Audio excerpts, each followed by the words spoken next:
Costa Rica. All the public hospital in Costa Rica. We are in charge of 29 hospitals, and it is not easy for two people. Yes, it's true. It's true. The same thing happened to me because of the visa acquisition.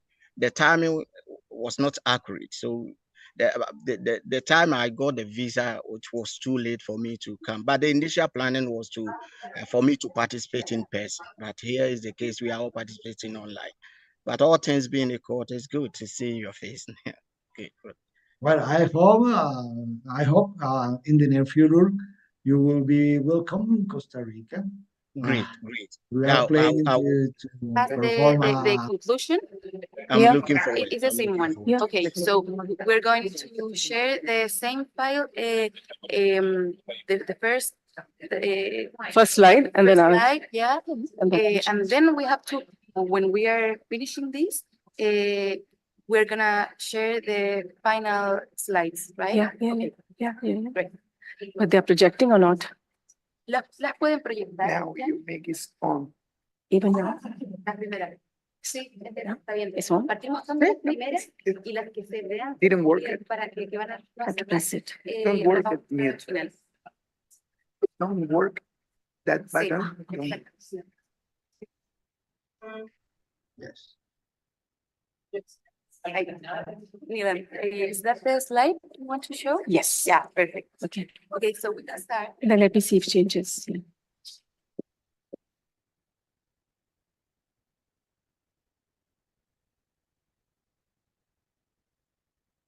Good afternoon, colleagues. Sincere apologies for starting late this session because of several logistics issues. Two of our speakers could not confirm, and they are now joining online. And as you might have heard, my co-chair, Dr. Jonas Gonset, had an incident last evening, and he also could not join us. My colleague from PAHO, so Dr. Blanca has joined in place of him. So sincere apologies for starting late on this session, and we were eagerly waiting for things to be arranged. And we are now ready to start. My name is Neelam Dhingra. I'm the head of patient safety flagship at WHO headquarters in Geneva. And I'm going to co-moderate this session on national patient safety programs with my colleague from PAHO, Dr. Blanca, and who's replacing Dr. Jonas, who, as I said, could not join. And he's in Chile. He was here with us yesterday, but could not join today. What we are going to elaborate on is what have we learned from national experience during the implementation of the national action plans? And this is truly aligned with the morning session on the Global Patient Safety Action Plan, how countries have taken forward action at national level, and what are their lessons learned, what are the experiences involving patients, what are the results, successes, and failures, and also what challenges they face during this process of implementation. So the objective of this workshop is to look into country experiences from different perspectives, and we have three speakers, one from Spain, and one from Ghana, and one from Costa Rica. So they'll be sharing experiences of different partners, how they are taking forward the action on patient safety, how they're implementing the Global Patient Safety Action Plan through their national initiatives. And in the end, so the timing of the session is that we would have these three presentations. Two of them are online, and one in person here. Dr. Nuria is here from Spain. And then after the three presentations, we would have a panel discussion in which the audience are going to ask questions to the speakers. And after that 20 minutes of panel discussion, we would then have a session to conclude this workshop. And I'll be presenting some key messages, which I pre-prepared from the presentations I've received from the speakers, but it will be important for you to reflect on those, whether they reflect your lessons learned in your experience from National Patient Safety Program implementation, and also what messages we would like to give to the political leaders tomorrow in the ministerial part of the summit. So today, as you know, is the mostly focused on the experts part of the summit, where we are looking into state-of-the-art, sharing of experiences, looking into the issues, and also finding solutions. Then I will present a couple of points for your reflection, and then we can actually modify that in the evening so that tomorrow we are ready to present the outcome of this workshop to our political leaders. So with that, does anybody have any questions? We want to make it interactive, so let's not be, we're talking from here only. So if there are any sort of questions or any ideas you want to give before we start. So let me just give you a little perspective. And you heard this morning when I spoke about the Global Patient Safety Action Plan, which is a landmark strategic document which outlines strategic objectives, strategies for action in a 7x5 matrix. And the action plan also identifies key stakeholders and partners whose action is required to implement the action plan. How do countries take it forward? So I'm just going to give a perspective on the country implementation before I then invite our first speaker. So this is, just to depict that the action plan outlines 4 broad categories of stakeholders or partners who have to take action to implement the Global Patient Safety Action Plan. And these are the governments and government agencies and other stakeholders like patient organizations, civil society organizations, academic and research institutions, professional bodies. And then the third important category is what action actually is taken place at the healthcare facility level and services. And then, of course, the WHO Secretariat. So if you have gone through the action plan, you will see that under these 4 categories of partners in action, there are suggested actions given for each of the strategies. So out of 35 strategies, there are 4 or 5 key actions suggested that how countries and partners can take it forward to implementation. So those are just suggested actions so that countries can then take forward concrete actions to implement the action plan. And this diagram, which I'm showing you, also is part of the Global Patient Safety Action Plan. And I'm sure you would have seen the document. If not, you can just Google Global Patient Safety Action Plan and you'll find it on WHO website. And this particular ecosystem, which is also, as I said, is part of the action plan. So this diagram is from the action plan, which talks about how do we implement patient safety actions and what is the ecosystem and what are the milestones. So there's role of governments and there is upstream factor and the downstream factors, and there are some lateral factors as well. But we look into, policy dialogue at the governmental level, the need assessment, policy design, intervention packages and evaluation. And in upstream, we have, of course, look into the assessment of landscape through these steps, leadership buy-in, adaptation of the action plan, developing national action plan, prioritization, and then execution or implementation. And then through this process, we also look into measurement and feedback to improve upon the system. When we look at the downstream factors, it relates to, again, implementation at the point of care. We need leadership commitment of healthcare leaders, baseline assessments, development of action plan at facility level, implementation teams, patient safety improvements, and sustained reduction in harm. So we see the reduction in harm through these actions, through these downstream factors as well. And on both sides, you can see guidance and coordination is required at every step. And then also to implement, we need advocacy and amplification, resource mobilization, knowledge generation, collaborations and cooperation, implementation support. So it's more of a conceptual ecosystem of various stakeholders, various actions which need to be taken for patient safety implementation. And some of the important milestones which I want to elaborate here are landscape assessment of safety risks and barriers for improvement, commitment from political and organization leadership, sustainable mechanism for implementation, national context and priorities, and models of change. So this is exactly what I wanted to give at the outset before we go into what action has been taken by the 3 speakers who are going to speak. And it is my pleasure now to introduce our first speaker, Dr. Nuria Prieto Santos. Nuria is the Deputy Assistant Director of the General Subdirectorate of Quality of Care, Spanish Ministry of Health. And she has a long career in Spanish Agency of Medicines and Health Products with leadership positions in the rational use of medicine services. So Nuria, such a pleasure you could join us in person today. And the floor is yours to take us through your journey of how Spain is implementing the National Action Plan based on the Global Plan. Thank you. So I think you can take off these slides and maybe project the remaining slides at the end of the session. And now if you can project Nuria's presentation, please.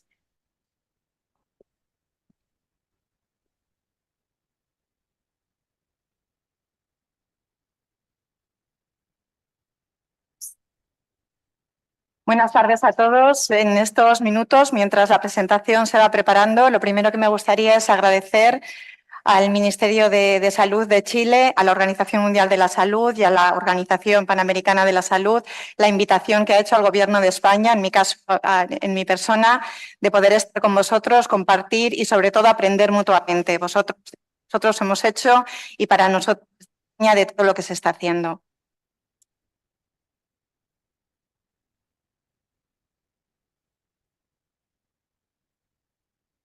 Bien. Pues, bueno, como ya me han presentado, lo que yo vengo a contaros es la experiencia en España. Comenzó la creación del Sistema Nacional de Salud con la Ley General de Sanidad en el año 1986 y tenemos un Sistema Nacional de Salud que se caracteriza por ser universal, estar descentralizado y ser público. El coste del último año que tenemos registrado, del año 2022, es un gasto público de 92.072 millones de euros en la sanidad pública, lo que supone el 6,8% del Producto Interior Bruto. Y esto supone un gasto por habitante de 1.972 euros registrados como renta per cápita. Este Sistema Nacional de Salud tiene que dar cobertura a 48 millones y medio, un poquito más de 48 millones y medio de habitantes. Como he dicho antes, es un sistema descentralizado.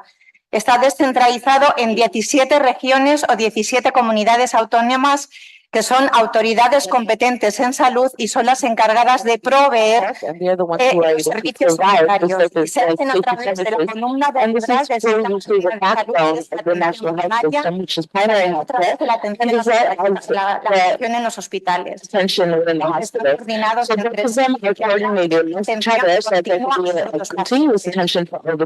primaria se provee también con la atención hospitalaria dispone de 400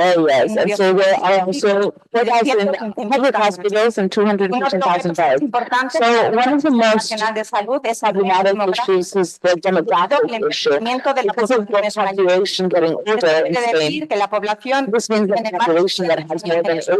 tiene más implica, si lo comparamos en el año 2019,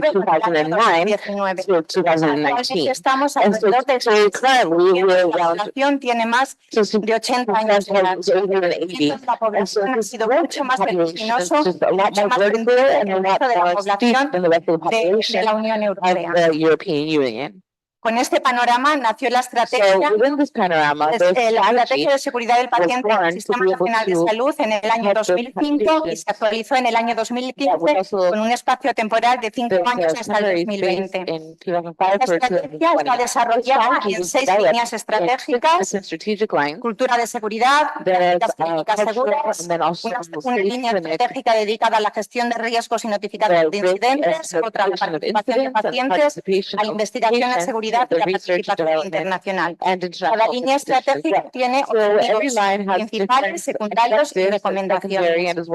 Bien, como ya estamos en el año 2024, lo que hicimos los 5 años de vigencia de esta estrategia fue un ejercicio de evaluación. Un ejercicio de evaluación multisectorial incluye métricas de 105 indicadores en salud, además de resultados de las auditorías de los centros, servicios y unidades de referencia y además de cuestionarios. El punto grande de indicadores corresponden a las prácticas seguras. Así tuvimos, para poder realizar la evaluación, 11 indicadores referentes al uso seguro del medicamento, 6 indicadores del programa de higiene de manos, 8 de los programas de seguridad del paciente crítico, 34 del bloque de seguridad, de la seguridad en el bloque quirúrgico, 5 indicadores de prácticas seguras de cuidados, 3 de identificación inequívoca, 2 de eventos adversos graves y 3 indicadores del uso seguro de radiaciones ionizantes. Otro bloque importante de indicadores fue dirigido a las unidades funcionales de gestión de riesgos y sistemas de notificación. Como he dicho, es un ejercicio de evaluación multisectorial que incluye indicadores, auditorías y cuestionarios. Los indicadores provenían de datos cuya fuente eran las propias comunidades autónomas, las propias regiones, los programas y también los sistemas de información del Sistema Nacional de Salud. Desde atención primaria, la BDK, o base de datos clínica de atención primaria, desde atención hospitalaria, el registro de atención atención the registry especializada. of attention or Con specialized todos estos attention. datos se analizaron y se llevó a cabo un informe de evaluación que está publicado, que pueden consultar en esta página web y que está a la disposición de los stakeholders o de los actores más importantes que influyen en la seguridad del paciente en nuestro país.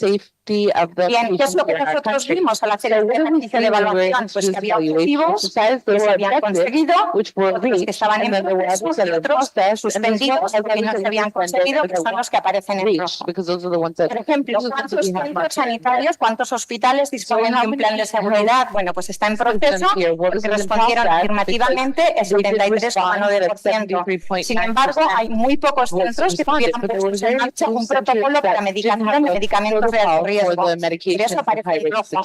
Está en proceso los protocolos para la conciliación de la aplicación a la alta hospitalaria de acciones en pacientes polimedicados. Y hay una buena respuesta y una satisfacción de objetivos conseguidos, los referidos protocolos de disponibilidad de unidades de manejo de riesgo, de sistemas de notificación que están en todas las comunidades autónomas.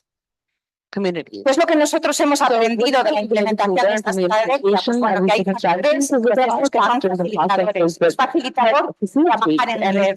Nosotros trabajamos coordinadamente desde el Ministerio de Sanidad con referentes de seguridad del paciente en cada una de las comunidades autónomas. Y ellos se coordinan con los responsables de seguridad de los centros sanitarios que trabajan en las unidades de calidad y seguridad del paciente. Es un facilitador de la implementación que haya consenso.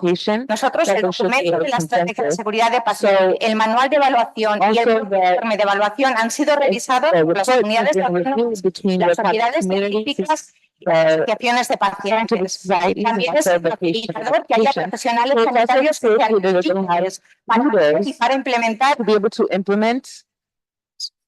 Además, este liderazgo tiene que partir también de las juntas directivas de los centros sanitarios. Y como decía también la doctora Nilat, es un factor facilitador tener resultados, medir, evaluar y publicar, hacer siempre informes que hagan el feedback a aquellos que nos proporcionan la información. Por ejemplo, uno de los programas de éxito que hemos tenido nosotros en el Sistema Nacional de Salud son los programas para la prevención de las infecciones asociadas a la asistencia sanitaria en los pacientes ingresados en las UCIs. El programa que nosotros llamamos la seguridad de los pacientes críticos. Este programa está liderado por los propios profesionales, por la Sociedad Española de Medicina Intensiva y por la Sociedad Española de Enfermería Intensiva. Este programa, Seguridad del Paciente Crítico, ha ido progresivamente poniendo en marcha distintos protocolos para prevenir las infecciones asociadas a dispositivos.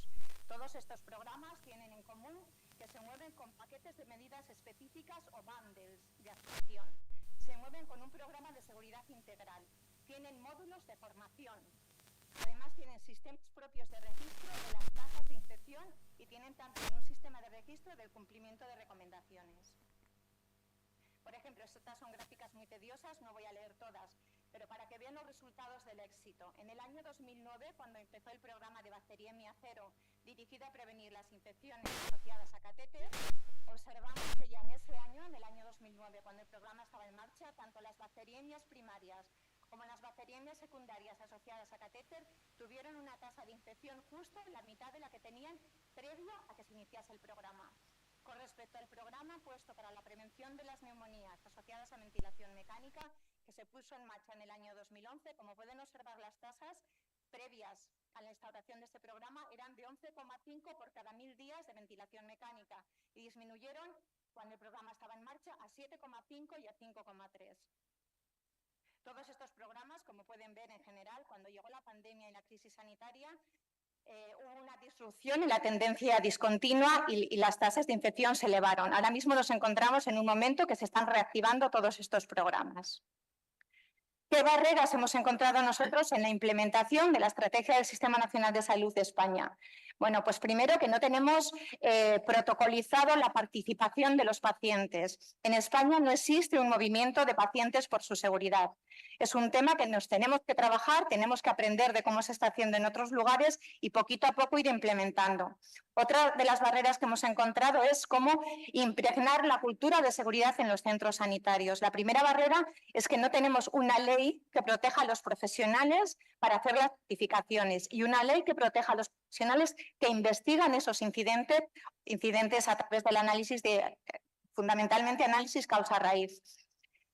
Además, son muy pocos las investigaciones que se hacen de los incidentes, con lo cual no hay un círculo de mejora para aprender de los propios errores.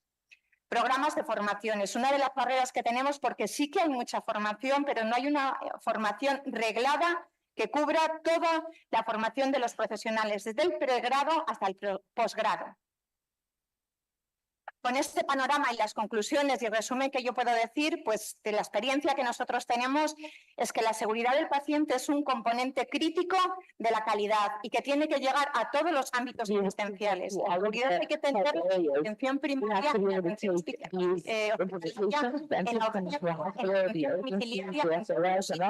incluso en la sanitaria, donde se haga atención a los pacientes, es el ámbito en el que tiene que estar la seguridad.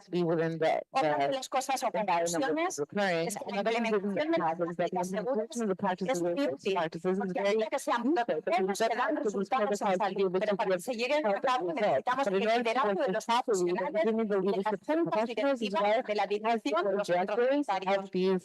Otra de las conclusiones es de la gobernanza de seguridad, de una inversión y de unos recursos. La cultura de seguridad necesita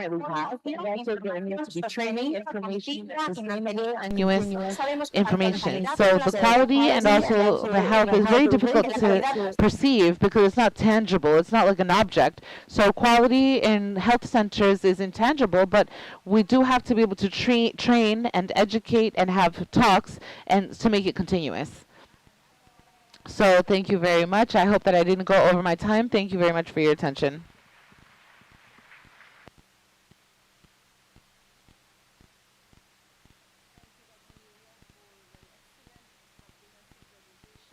Sharing with us the journey of how Spain has implemented patient safety over the last couple of years, and particularly highlighting the importance of safety culture as well as training and several other components, and also showing the progression on the indicators.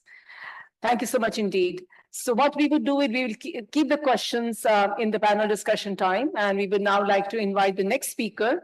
And I would appreciate if from the back office we could connect our next speaker, and I'm happy to introduce our next speaker from Ghana, Mr. Alex Adusi. Alex is the Executive Director of Women Hope Foundation, an NGO promoting health rights and gender equity in Ghana.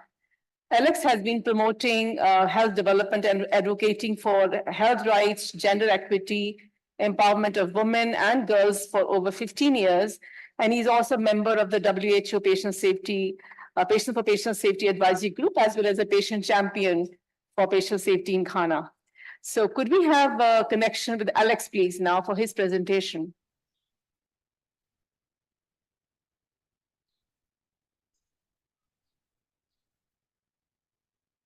Hello.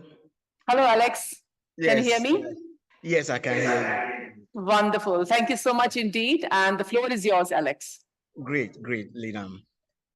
Thank you, wonderful Chair Lidam, for this great opportunity. My name is Alex Adusi, like you rightly said. I'm the Executive Director for Women's Hope Foundation. It's a national NGO promoting health rights, and also a member of the World Health Organization Patient Safety Advisory Group, and also Patient Safety Champion. Is it possible you can show the slide I'm going to present? If you don't have it there, I have it with me, if possible, because I'm not seeing the slide.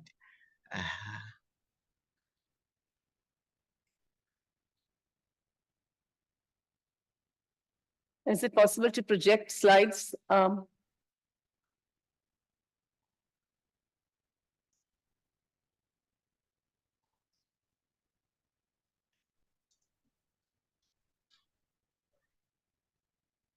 Okay, let me do it from my end if possible, because I don't know how to, project it from my end here, because.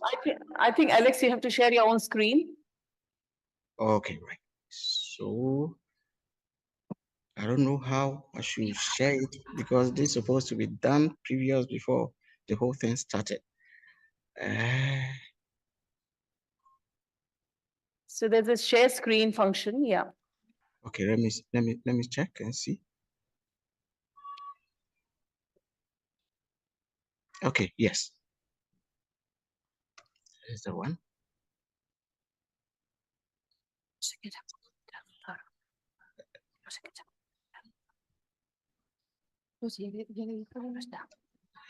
Can you see my screen, please? Yes, we can. If you can put it in the slideshow, please. Okay.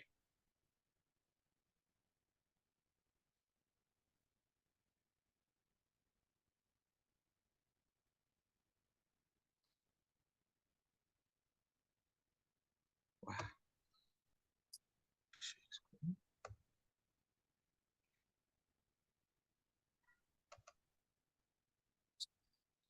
Is it on?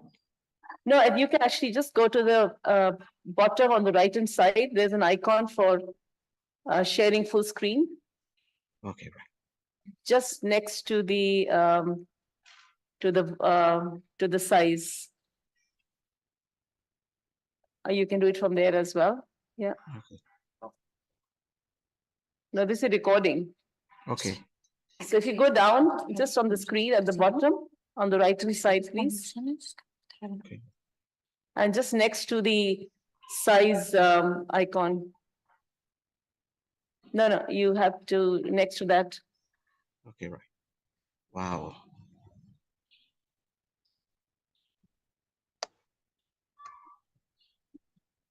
So it's easy to put it in slideshow mode. You can see slideshow on the top as well, under slideshow. Just Yes. under animation, if you can click on that, please. Okay, right. Slides, no, not that Okay. one. This one? No. Next one. Next one. This one? Yeah. And then you look at setup slideshow. Okay, right. This one? Okay. No, pero es que es abajo, es más fácil.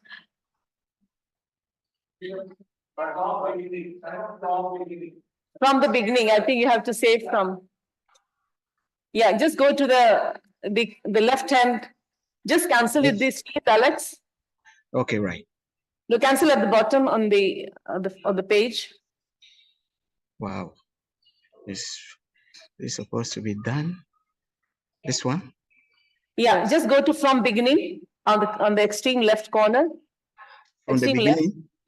Yeah. Extreme Further down, further left. left. Okay. So on the top, from beginning. The next one. Yeah.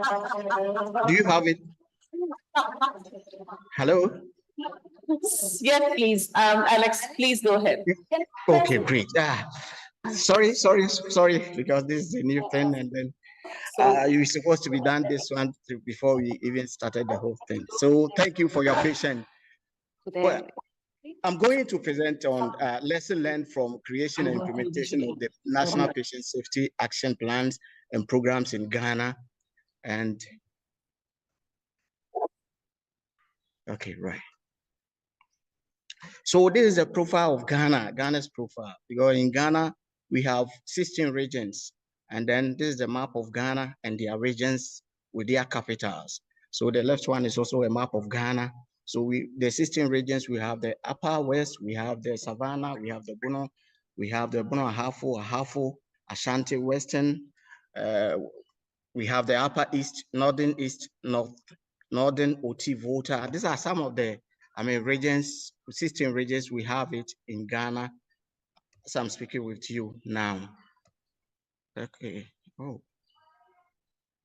this one is going to give me a whole lot of challenge. Okay.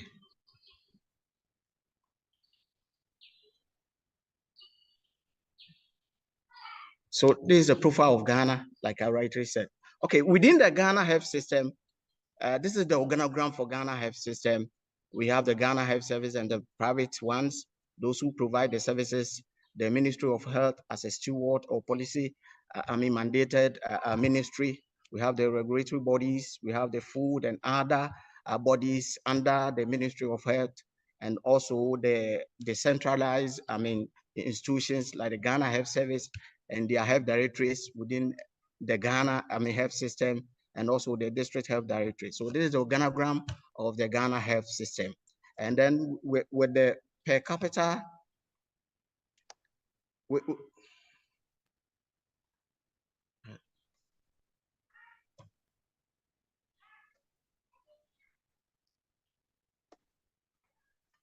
yes.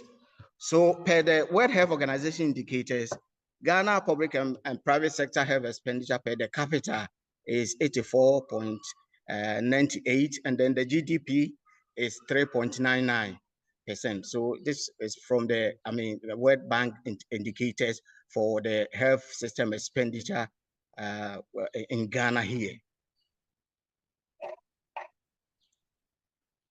So patient safety challenges in Ghana. So in Ghana, we have challenges when it comes to in terms of health, the delivery and health services.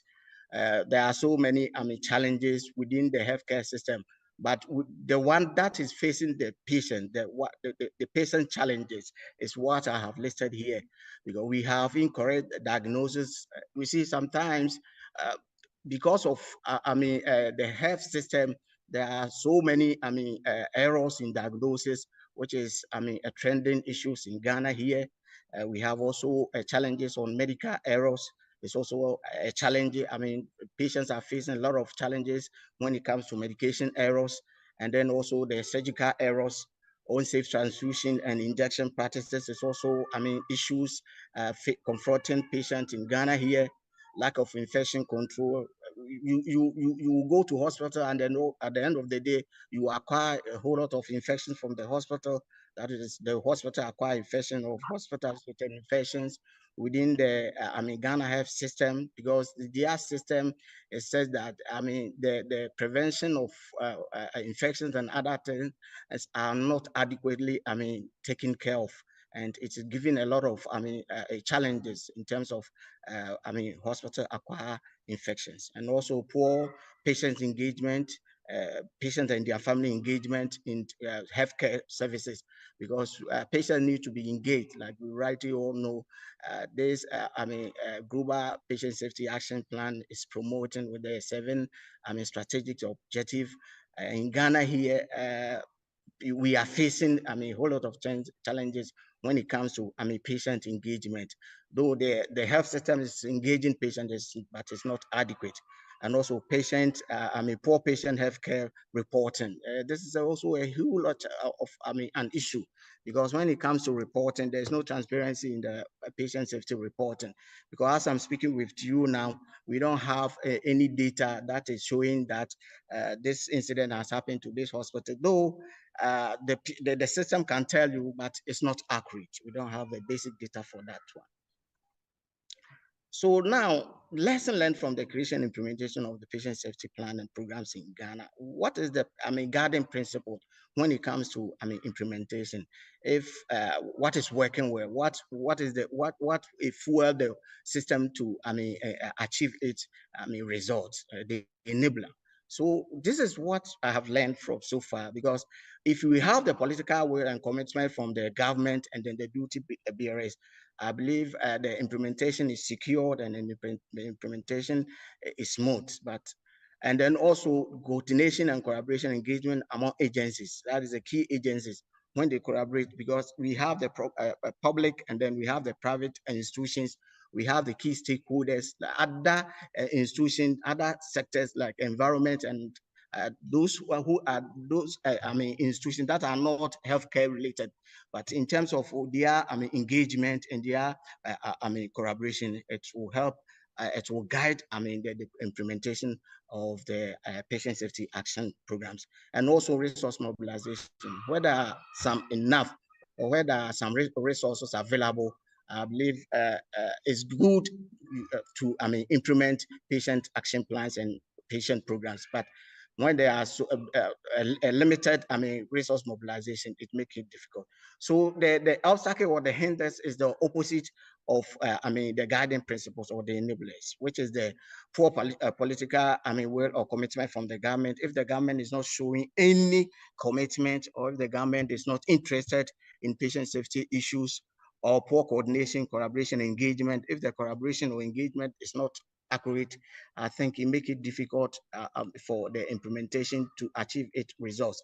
And also inadequate resources. When the resources are not enough to be able to promote, patient safety programs, it's also a big challenge. That can hinder the implementation of patient safety plans. Can you hear me? Hello? Yes, please, yes. Right, good. It's very wonderful, great. So experiencing involving patients in this, patient safety, programs and action plans, what I have learned so far is that the system is engaging patients and their families in co-development of health policies, plans, strategies, programs, and then guidelines. That is, they are now informing based on the global action plan that is now for the health system to to guide the health system to implement their patient safety. The Ghana health system is now engaging patients by informing them, consulting them, and then co-developing policies and programs, strategies with them. So they have also established a learning mechanism to understand the nature and then also foster the development of more effective solutions to exhibit or ascertain what the patients are going through. And then also they provide information education to patients and their families about their health care, and then also empower them to share decision makings, because we are all, as a patient safety advocate, we are advocates in that there's a service to engage the patients and then their families in terms of their medications, in terms of their care, so that they'll be able to help the journey, so that the harm will be minimized, because the patients know exactly what is going on wrong with them. So when they are engaged, it's possible to achieve maximum or reduce harm to patients. And then so far, what I have learned through the observation and implementation of these plans concerning the patient actions and programs in Ghana, the successful one is that when you come to Ghana health system, the institution and those who are providing the health services, you could see that they have established, leadership. They will have the leadership, and then the government is also showing commitment, and then we have experts that are promoting patient safety. For example, if you go to one of the teaching hospitals where I reside in Ashanti region, Konfanochi here, you will find that, you will see that they have, there's a quality assurance, sector, or a team that is promoting patient safety in their end there. So it's quite impressive there. And then also they have, care quality strategies and policies, such as standards, protocols, patient charter, and other things have been developed and then implemented in Ghana here. Because Ghana, since 2005, Ghana, came up with a patient charter that we all advocate, and then the facilities were using it, and now due to the global action plan, they are now reviewing the charter to inculcate some of the strategic aspect from the global action plans into what they have now, because they are now revising it to suit the current one, to be able to promote patient issues in Ghana. And then recently, Ghana has launched national infection prevention and control strategies. The Minister of Health has launched it, and is going to it's a strategy, and is going to help prevent patient harms and other things in our health institutions. So they have also improved patient and their families' engagement, their knowledge and their right responsibility, because we, the patients, we have the responsibilities, and also it's our health right. So the facilities or the implementation of these patient safety action plans within our system or within the Ghana health system is, promoting, patients, educating them to improve their knowledge and their right, so that they will use it, to, promote their, care. And they are using the scorecards and other things to ascertain whether what they are doing is, they are doing well or they are not doing well. Because the scorecard, the patient can use the scorecard to score you or to score the facility in terms of their services, to ascertain whatever is going on there. So they have also introduced medical records to reduce mistakes, because this one, as a patient safety advocate, I've been talking about this one, because in previous when the doctor even write a prescription for you, it's even difficult for the pharmacist also to even read, I mean, what is in the prescription. And sometimes it leads to errors in medication, I mean, administer medicine and drugs. So these are some of the things the Ghana Health Service and then Ministry of Health has introduced, which is helping reducing the mistakes and then the waiting time in our health facilities. So now Ghana here, I can boldly tell you, when you go to some of our facilities, you will find this kind of, I mean, medical records, electronic medical records within the system. I mean, assisting, what do you call it, patients to be able to keep their records. And then also, they have also have a demonstration, something to, I mean, method and to, I mean, come out with whatever they are doing, because sometimes they do something like the baseline survey, I mean, feedback from the patients, and also one-on-one, I mean, interaction to be able to ascertain what is going on or what is not working with the patient, because they want the feedback from the patient. So they have put a system that the patient can be able to I mean, channel their grievances through their system. And then these are some of the baseline, because we need authentic and then accurate information. So the baseline and other method can even tell you that this is what is going on, or this is what is working, or that one is not also working.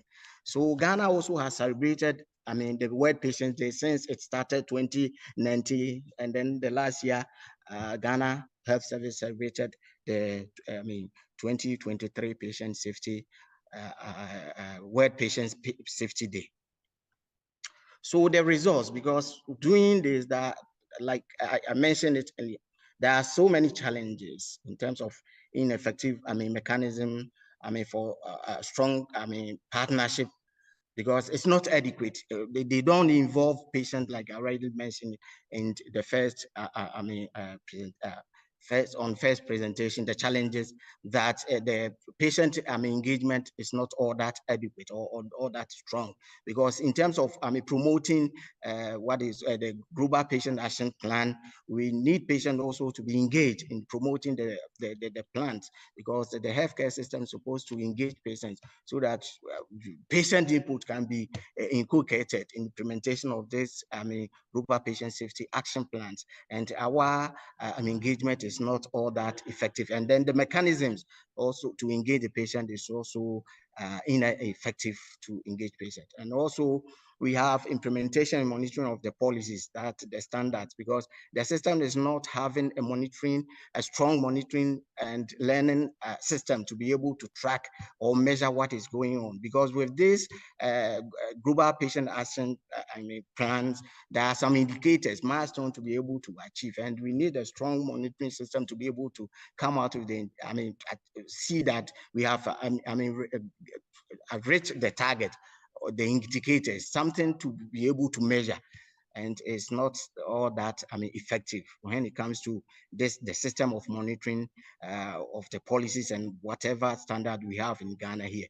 So there's also an inadequate funding to be able to implement patient safety programs, because in Ghana here, the focus is not much on, the funds is not much, given to the patient safety, program. For example, me and my team, we traveled to, Uganda 2011, 2012 to attend the Afro World Patient Safety. And then we came out and we established Ghana Patient for Patient Safety, but because of funding, inadequate funding and other resources to be able to implement it, though we are doing our best with us in our small way, but it's not all that effective due to inadequate funding.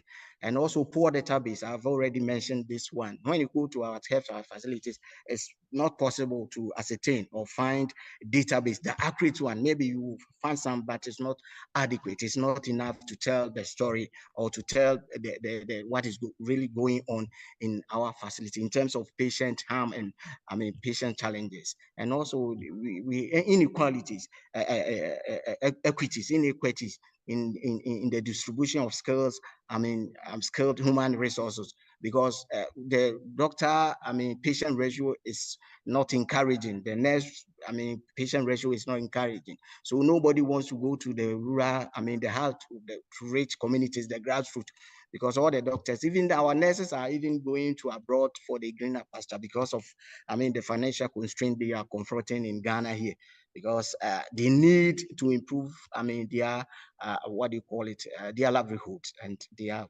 traveling. So in terms of, sending skilled, personnel to rural areas is somehow, challenge, and it show inequalities there, inequities there. And then weak health care delivery system within the adequate infrastructure. For example, even if you go to a typical remote area, the health facility, the infrastructure there is too weak, that is also prone to infection, and is also prone to patient challenges. And then their capacity to manage or to ascertain, or their capacity to be able to deliver the competencies is sometimes also weak in our facilities. It's not under-equipped. And also we have, weak patient harm reporting, as I've already mentioned this one, and because of the blame game, because the doctor or the provider who has made the mistake don't want his or her name to be mentioned, and then they cover up that, open up for the others to learn, so that they will not make the same mistake. And because of the blame game, they don't want to come out, and it's something which is difficult for the patients also to bear with. So ending my presentation, this is the recommendation I would like to share with you based on the lesson I have learned so far from the implementation and also creating patient safety programs in Ghana. You see, we need to continue engaging the National Patient Safety Program. We need to continue with that program, because we have the Global Patient Safety Action Plans that is there to guide the implementation. So if we have that the guidelines to promote patient safety, then we need to go to the root. What is causing the delay? What is causing the medical errors? What is causing the problems? So we need to tackle the root cause. We need to focus on the root cause, so that when the root is not there, I believe the harm definitely will be reduced. So that is my recommendation, because if you want to reduce harm, then you have to tackle it from the root cause. What is causing that? Is it the infrastructure? Is it the fake medication? Is this the archaic medical equipment? What is causing it?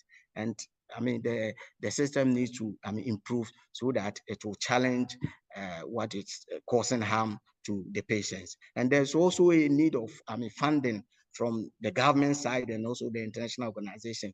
Like I rightly mentioned, if you even send your request to be able to even promote something on a global patient safety action plan, it's even difficult to maybe get funding to be able to, because as a patient champion, we have, like the guidelines has already outlined, we need a responsibility. The civil society organization have the responsibility to be able to support the implementation. And it's not easy to do that. You need resources to be able to do that.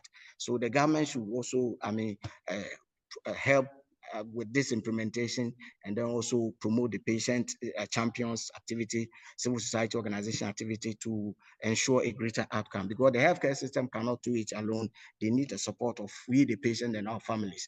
Thank you for your attention. Gracias. Thank you, everyone, for your attention. Hello. Thank you very much, Alex. That was wonderful, very comprehensive, particularly touching upon the political will and leadership commitment, coordination, collaboration, engagement, several important aspects of reporting, and particularly specifically bringing the patient perspective to the implementation of the action plan. So in the interest of time, I would like to invite our final speaker for today, which is Dr. Robinson Rodrigo Herrera.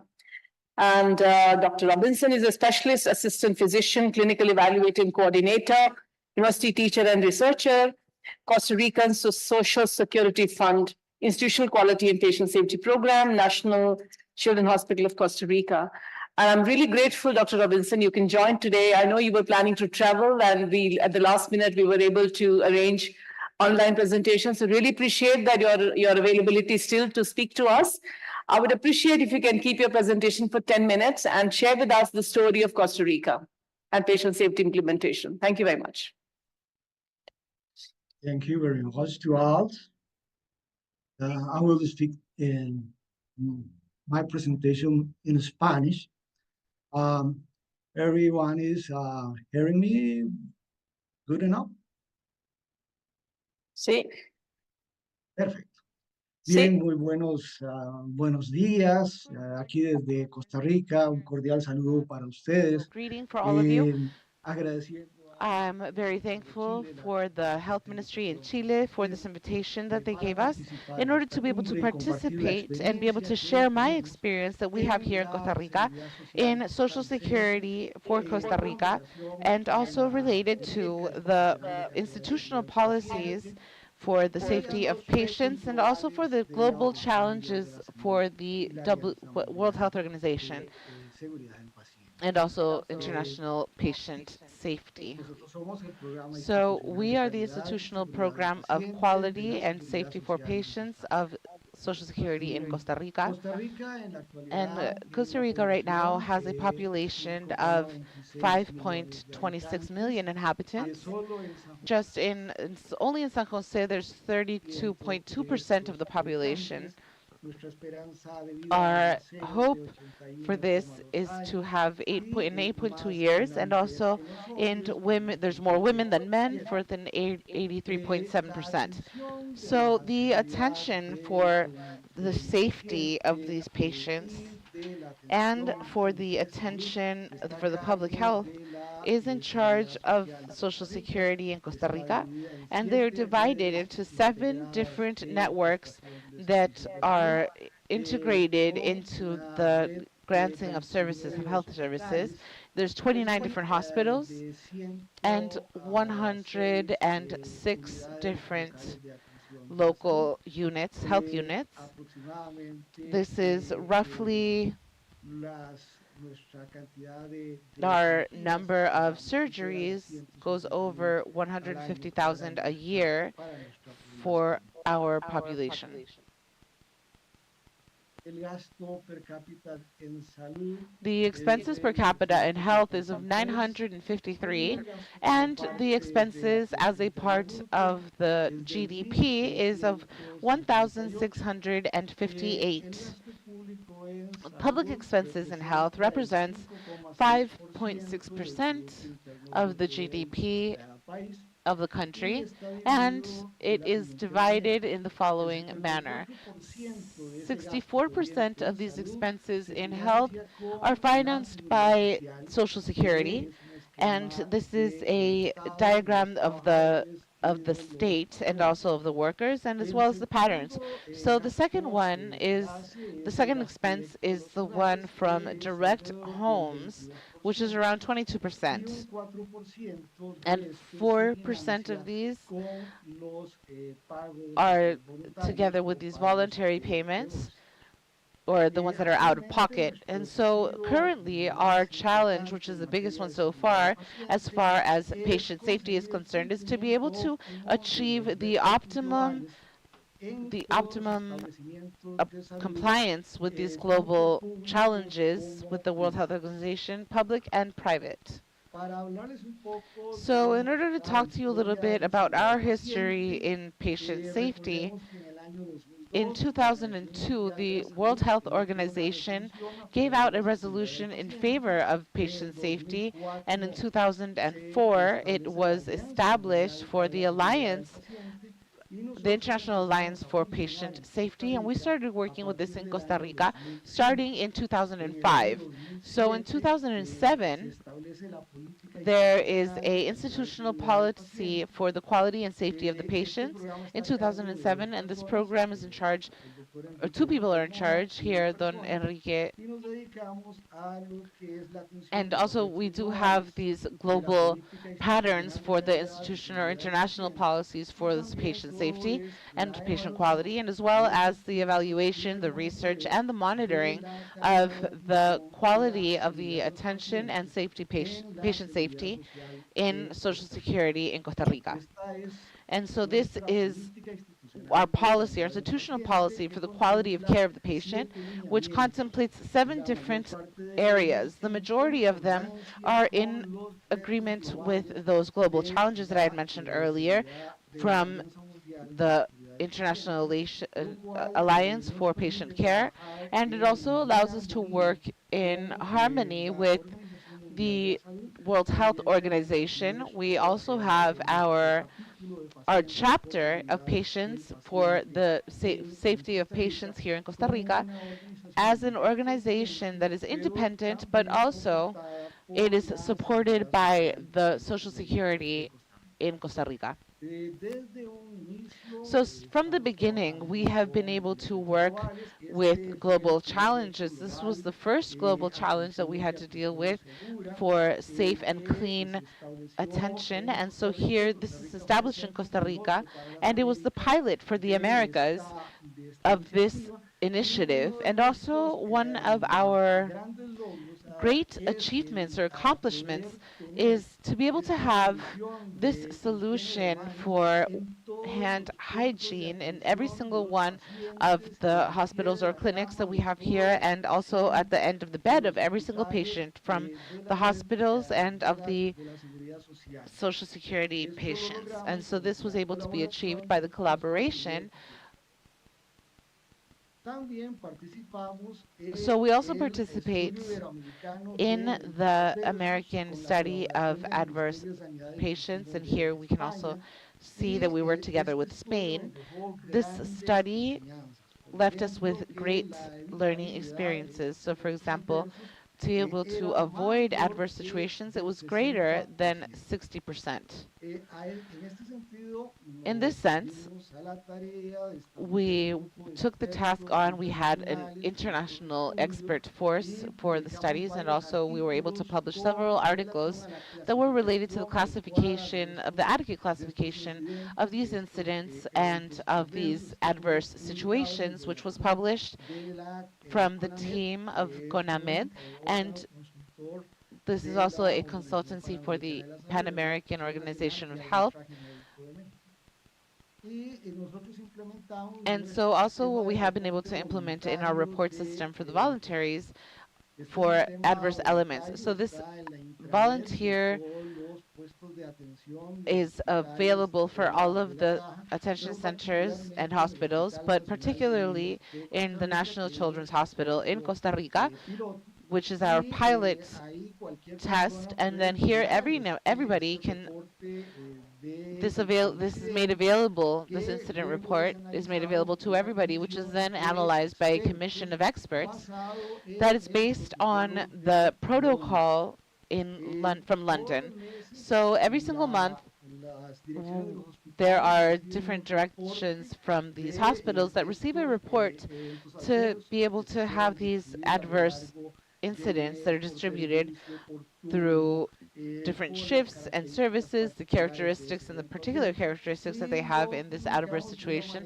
Also, be able to communicate them in a friendly manner. So we're talking about what the service is that most collaborated with this report.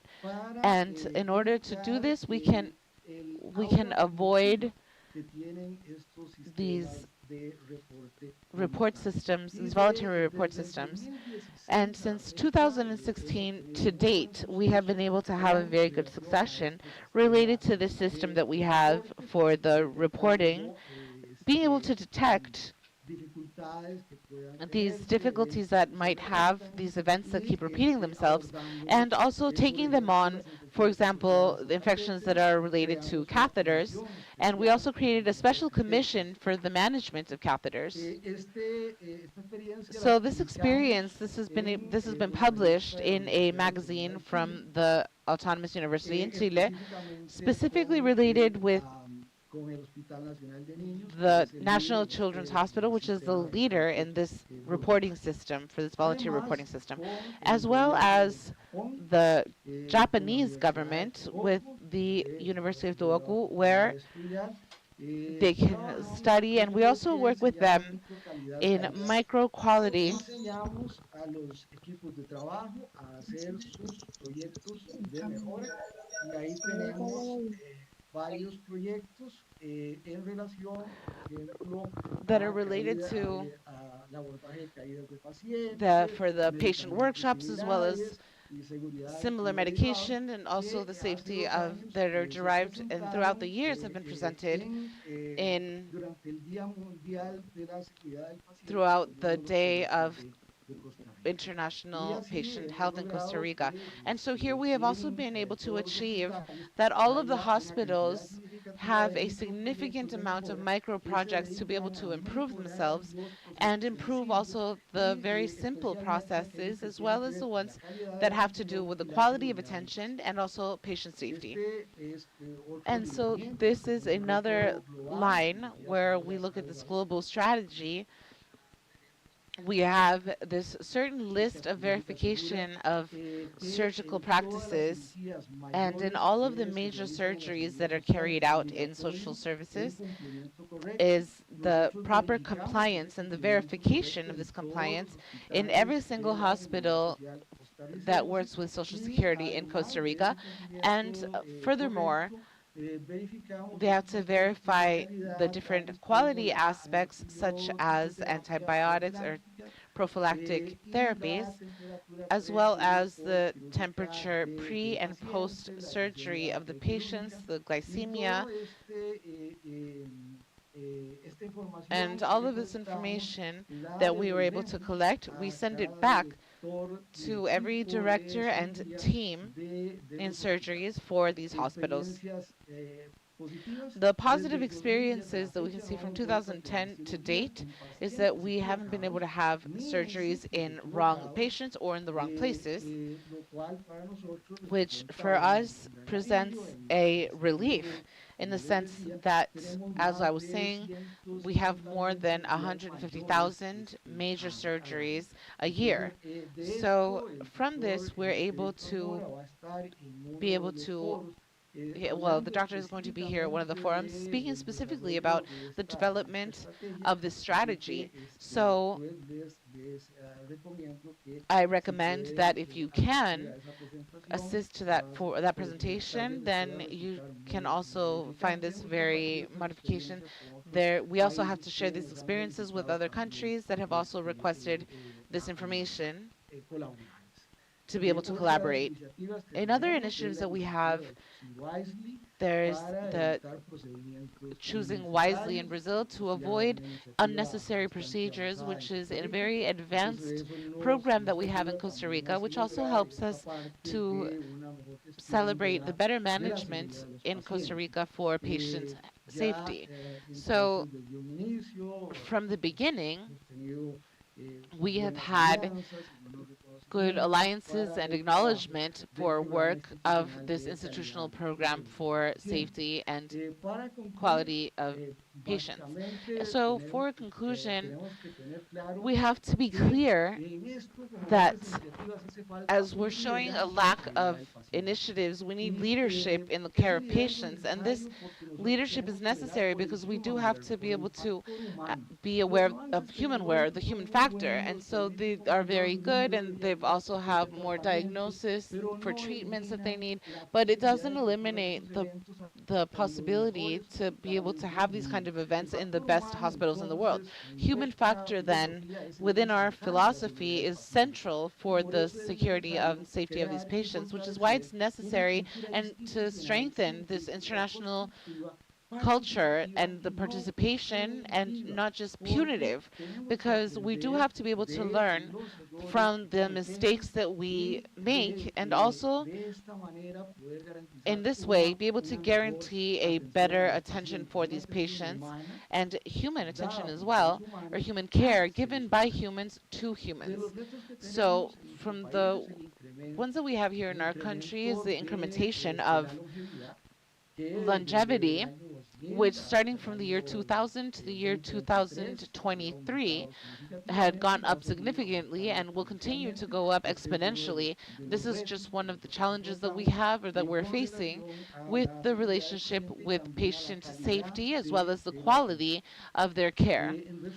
So as a summary, just have a safety culture and also the development of safe processes that are going to guarantee that this safe care, here's a pyramid, which you can see there is an amount of incidents and adverse situations that could be very dangerous. So what's important is that we gambled a lot here, and it's a human factor. And up until this point, we have gotten very good results. So thank you very much again for your attention on this presentation. And also I would like to give you a cordial welcome from our country, Costa Rica. Everyone's welcome and feel at home. Thank you very much and have a wonderful afternoon.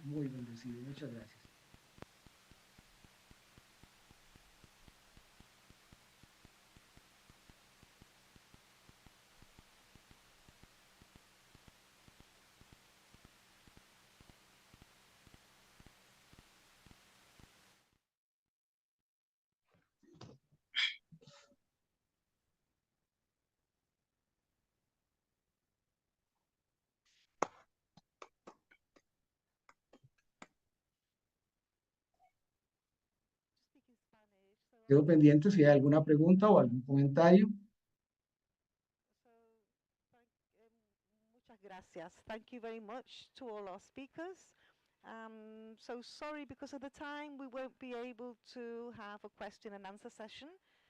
So I'd just like to conclude saying that we've had the opportunity to listen to three speakers, very different Any questions or comments? One was very much related to a perspective from a country, from a decentralized country like Spain in its healthcare system, and it's been able to generate a common strategy for, and I would have loved to have asked them many questions related to the challenges that it means to be able to adhere to all these policies and norms that have been established in time for all these independent entities in the country.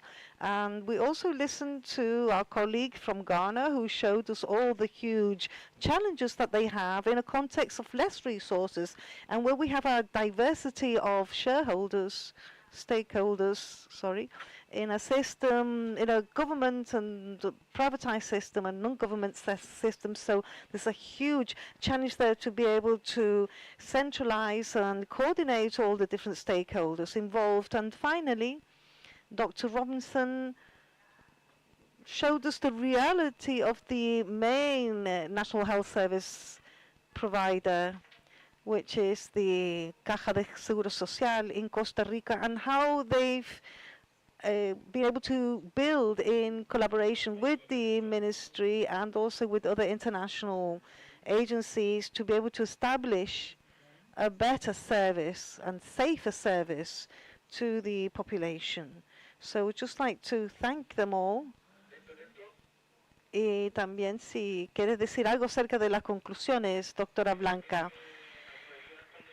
Muchas gracias. Entonces, en un minuto quiero compartir con usted.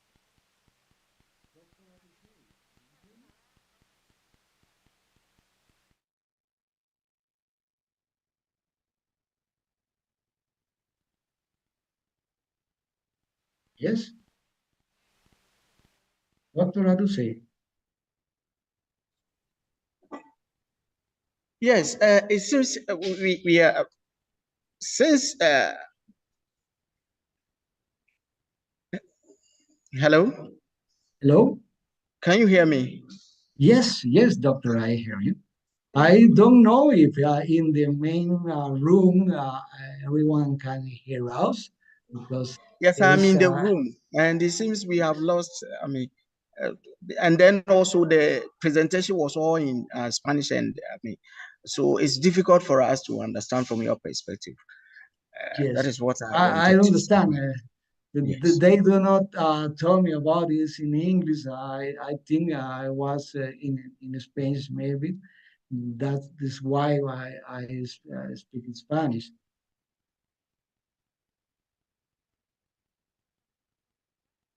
It's rather a nice presentation. You have done well. Thank you.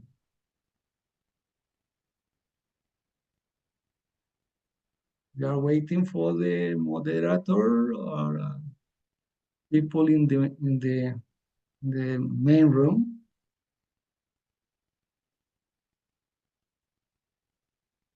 Maybe it will be a break to something like this because I can hear feedback.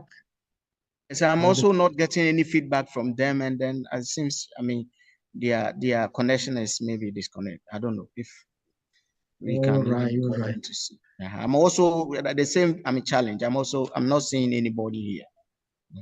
Yes, well, we have to go back to the hospital. We need to continue to walk. I hope the presentation You are right, doctor. will You are be right. good enough. Yes. And I share our website in the chat. We have a mail. We are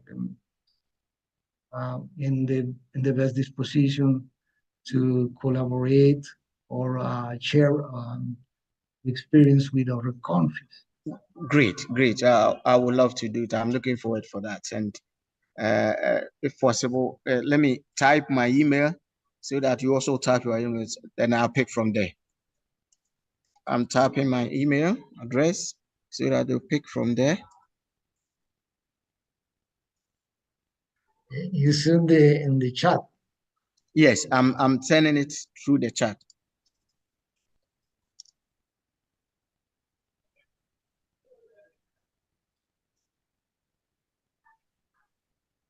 Yeah, have you seen it in the chat? Okay, yes. To say Yes.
hospitals, primary care, community and mental health services, and it employs 1.3 million people in the UK. So it's an enormous, complex organisation. So just see if I can get the clicker to work. We can go to the next slide if that's okay. I don't know that this. Ah, brilliant. Thank you. So our organisation has been set up to look at national problems, national themes that cause patient safety concerns. Oh, we've gone too far now. There we go. It's working now. And we really are there to look at how we can promote excellent investigations on a national scale and share the learning. We know that incidents very often don't just happen in one organisation. We see the same incidents and the same problems happening in multiple organisations across the country. And our role is to really learn and think about why those incidents have happened, think about what the learning is from them, and how do we share that nationally, and how do we make recommendations into the bodies that can change things so that those incidents don't happen again. We also have an education function, which I'll explain in a minute, to look at how do we improve the quality of investigations locally. So we were set up in legislation in England, and we now report into government in England. And we can investigate anything that has an impact on patient safety across the country. And that can be the NHS, it can be private sector organisations, and it can look at those transitions of care as well between hospitals and primary care and different parts of the system, which I think is really important. And often we see many of the patient safety incidents happening in those transitions of care as patients are moving from one part of the system to another. People are compelled to talk to us in our investigations, so people need to get involved if we're investigating an issue, which is important. And also we can look at equipment, we can seize assets from an organisation. I don't think in reality that's something we will do very often, but sometimes there are instances, for example, with medical records where we can't get consent from individuals, or information that we might need, that we want to use that legislation. One of the really important things that's in our new law is around protected disclosure or safe space.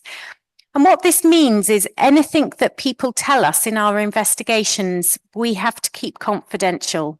We don't name individuals, we don't name organisations, and we cannot use any of the material that is told us in investigations and interviews. We cannot use that in any legal proceedings.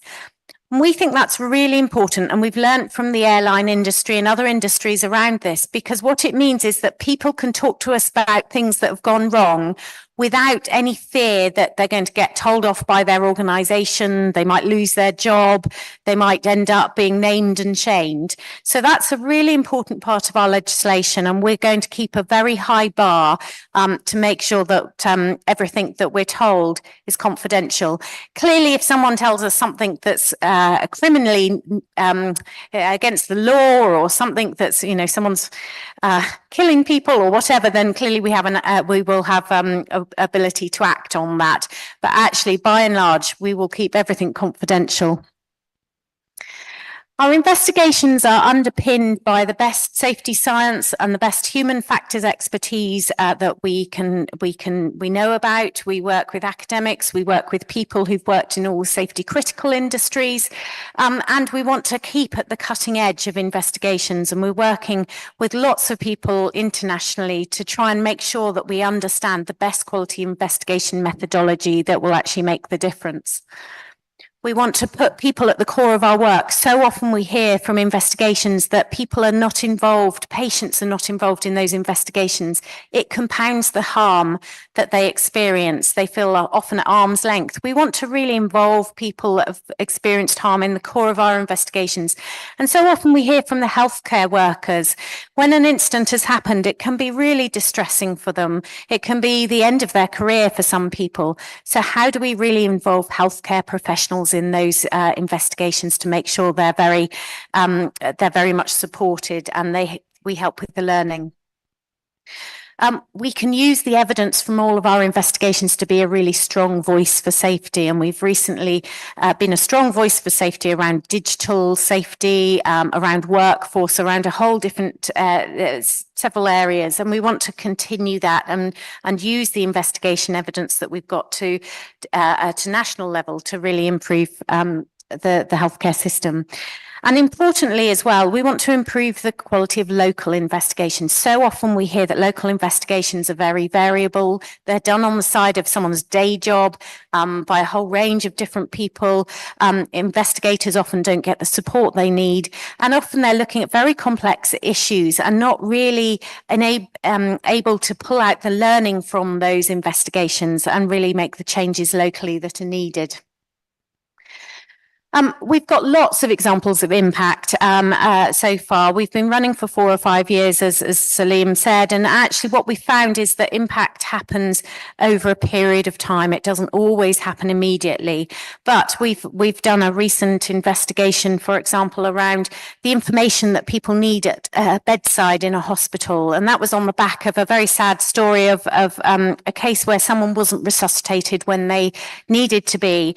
And as a result of that, we've made a recommendation into the NHS system, and all the kind of guidance about estates now is being changed to look at actually how do people get access to the right information at someone's bedside.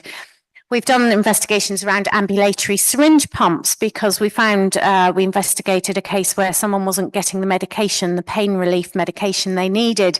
And as a result of that, we've made recommendations to the British Standards Institute, who are working internationally to look at the usability of ambulatory syringe pumps. We've done work around people with learning disabilities and assessing someone's mental capacity with people with learning disabilities. And the NHS is now producing new guidance. And we've also got examples where legislation has changed, where we've worked with royal colleges, and lots of examples of where we're changing the system incrementally to make the care safer.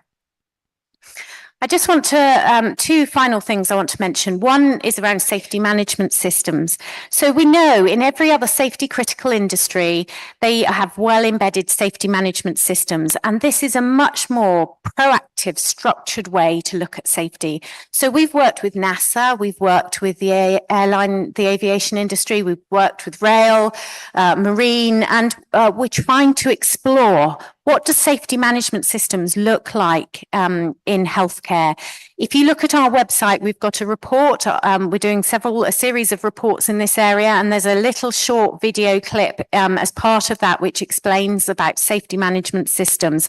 But essentially, we need to move the system from a reactive system that we've got at the moment to a much more proactive system where we stop harm before it happens.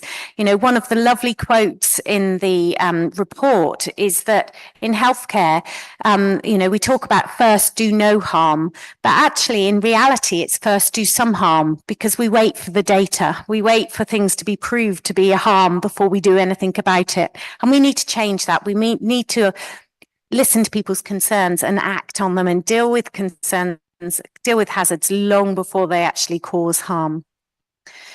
Finally, I just want to mention our International Patient Safety Organisations Network and welcome anyone who's interested to join. We meet regularly to look at share the learning around investigations, investigation methodologies, things that we're learning with similar organisations across the globe. We've got some really good engagement from 18 countries at the moment, and we meet online. So please don't hesitate to contact us if you'd like to know more. So in summary, We need a no blame approach to investigations. We need to professionalize local investigations and professionalize investigation and really kind of improve the quality of them. We know that many of the local incidents need a national solution, and we need to be better at kind of finding those national solutions. We want to explore safety management systems in healthcare and really think about how we embed those. And we also are very keen to share our learning internationally and learn from you all as well. So we'd welcome any conversations. And I've left my email address on the end of the slides. Thank you for listening.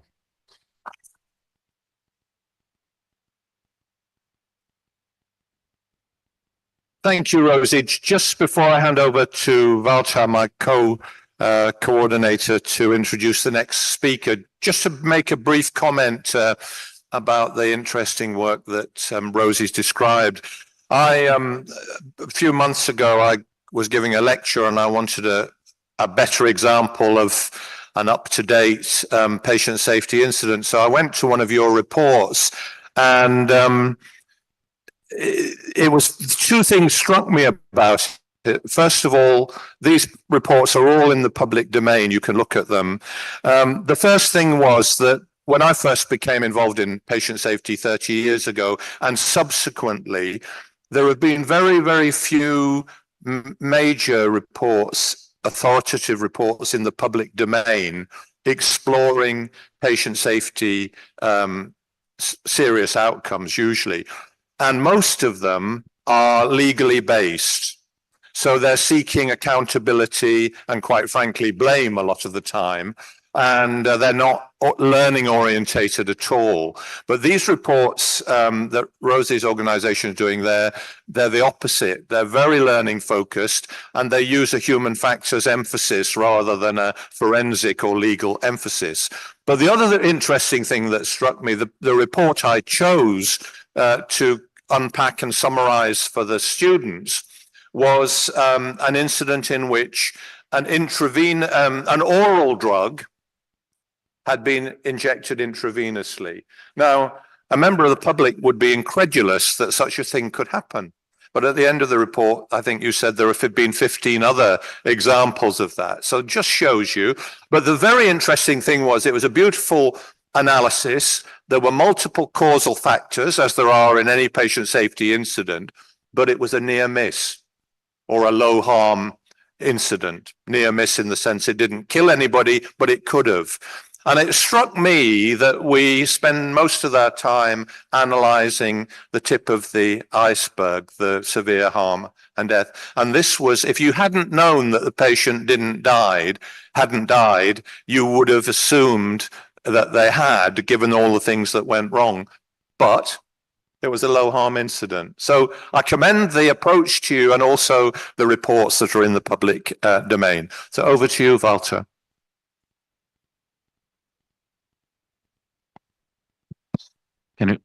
Can you hear me? Yes. Thank you very much for handing over to me. So we will keep our learning lessons from different countries on patient safety culture and clinical and managerial leadership. And it's my great honor to introduce Professor Daphne Kartelidou from the University of Athens, and also the president of the Greek Quality Assurance Agency, ODP, and it's coming from Greece. Please, Professor Daphne, the floor is yours. Thank you very much. Thank you, Walter, for the introduction, and thank you very much for the invitation. I'm really happy being here with you today. So I will share two stories very briefly. One is how we try to build a safety culture through a paradigm, and then how we try to develop capability to improve health system resilience. So I said two faces, but the same coin. So as already said, I come from Greece, a faraway country. It's an EU member country situated at the south of Europe. Strategically located in the crossroad of three continents, Asia, Africa, and Europe. The population is approximately 11 million, and it has more than 6,000 islands. So maybe you have visited one, but only 227 are inhabited. So the life expectancy of the country is almost at the mean of EU countries, but we are doing slightly better regarding the preventable mortality. As far as health expenditure is concerned, we have a mix of public-private services, a mix of national health system funded by taxation and social health insurance by 30% each, but a high level of private payments, almost 37%. So it's one of the most privatized healthcare system in Europe. So, as already said, the first story is about a challenge for healthcare system in my country for many years now, and it's the healthcare associated infections, which has been an ongoing battle for many years. So, compared to the reports of CDC or ECDC, Greece is not far from being satisfactory in the performance regarding highs. It's more than the prevalence for 2022 was more than 12% compared to 6.5% that ECDC uses as an average for EU. So we try to implement a new program, which is called Greek Infection Prevention Program, and it is a collaboration of 7 different bodies and organizations, governmental and non-governmental, and within them we had an international expert, which in that case was the Institute of Healthcare Improvement from USA, to help us develop and implement quality improvement strategies. So a 10-hospital collaborative was formed throughout the country, with, of course, the goal to improve patient safety through transforming these hospitals, which are tertiary university hospitals, most of them, into centers of excellence regarding the infection prevention and control. So a number of strategies were employed. Some of them, as you can see, with the green thumbs up, worked well, and we were able to implement, like, for example, the audit and feedback, the data monitoring, because Greece does not have a long tradition in data monitoring, analysis, and interpreting. The trainings were well, and the battles of care were health professionals were trained on the spot, as well as hand hygiene trainings. Yet there were some strategies that lag behind so far. And one of these, I think it was pointed out in the previous workshop as well, was the leadership commitment and the management engagement, which was really a barrier in some hospitals. So enablers was the collaborative. The cooperation of 10 hospitals working together, exchanging practices, knowledge, experience was really a positive step. And the improved staffing, because each one of these hospitals hired one more infection control nurse and one ICP in every 2 hospitals. So, of course, this means that we need to increase investment in healthcare. And also materials and equipment were in place in these hospitals. The hinders was, as already said, weak leadership and managerial skills, staff shortages, heavy workloads, and high levels of burnout. So despite the failure of the implementation of all the strategies we employed, the results were or still are impressive. As you can see in the pies, the blue parts of the pies are a decrease in CLABSI rate the dark blue shows a decrease of more than 25% in 55% of the units and the departments that were measured, and the lighter blues are also decreases in the CLABSI rates, while in hand hygiene, the pie in the top in the down of the slide also shows increases. Yet we have the red part of the pies where we also found increases in the CLABSI rates and decreases in the hand hygiene. And in these hospitals and departments, we saw that the leadership engagement and commitment was poor, including the director of nursing and the director of medical services. So, lessons to be learned by this strategy is that definitely staffing ratios with ICN was a good example and encouraged the practice to their full capacity. We try to engage as many employees and stakeholders within the hospital as possible and include all the hierarchy of the hospital. We try to actively involve hire manager with data monitoring, audit, feedback, publishing good results. What also worked very well was the motivation.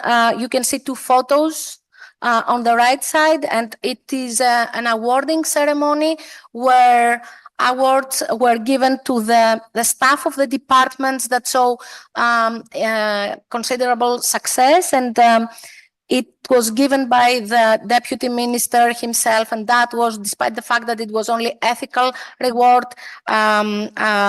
proved to be quite important for the staff.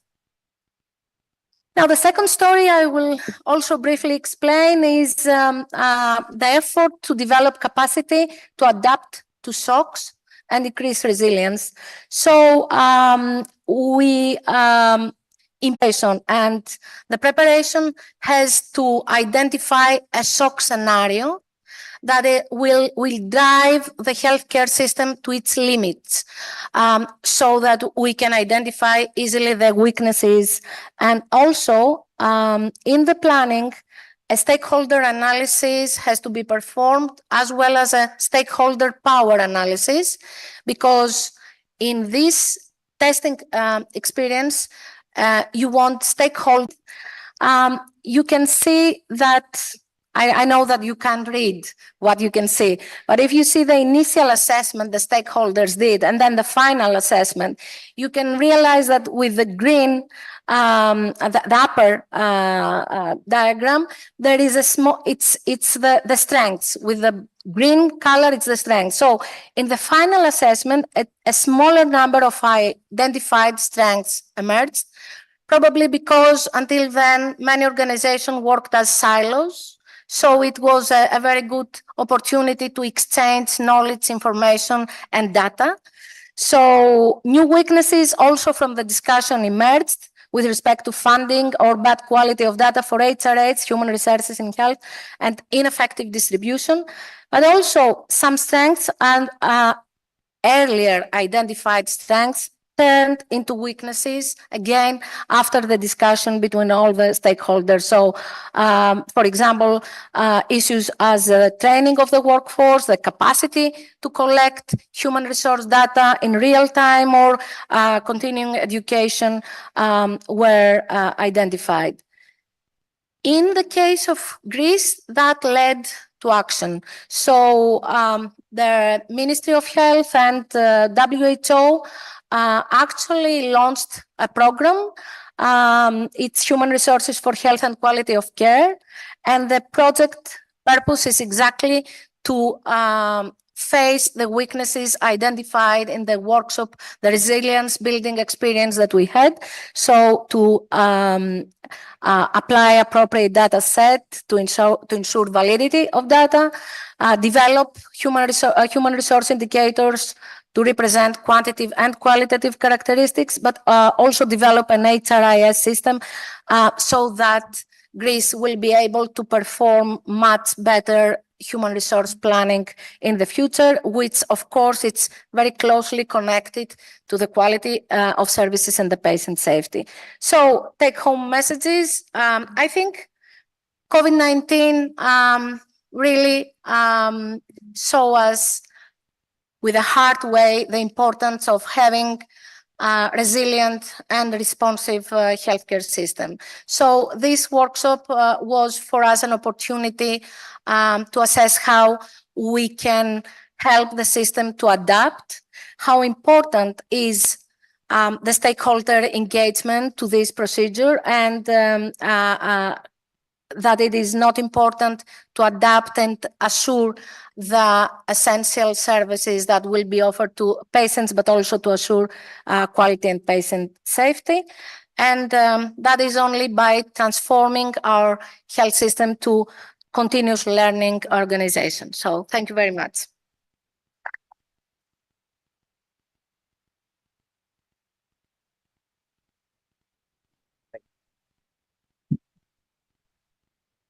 Thank you very much, Professor Daphne. And just before going to our third speaker, just one or two notes on these experiences coming from Greece.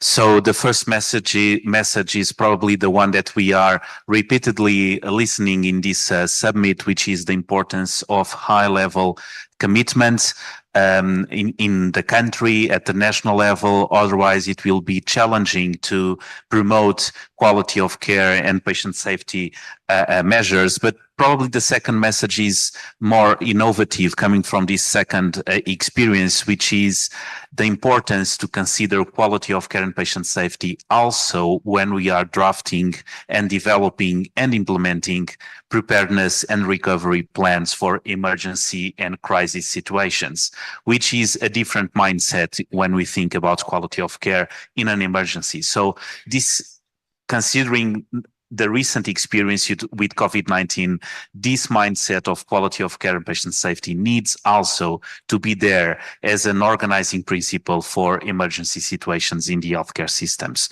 So thank you very much for bringing this experience from Greece.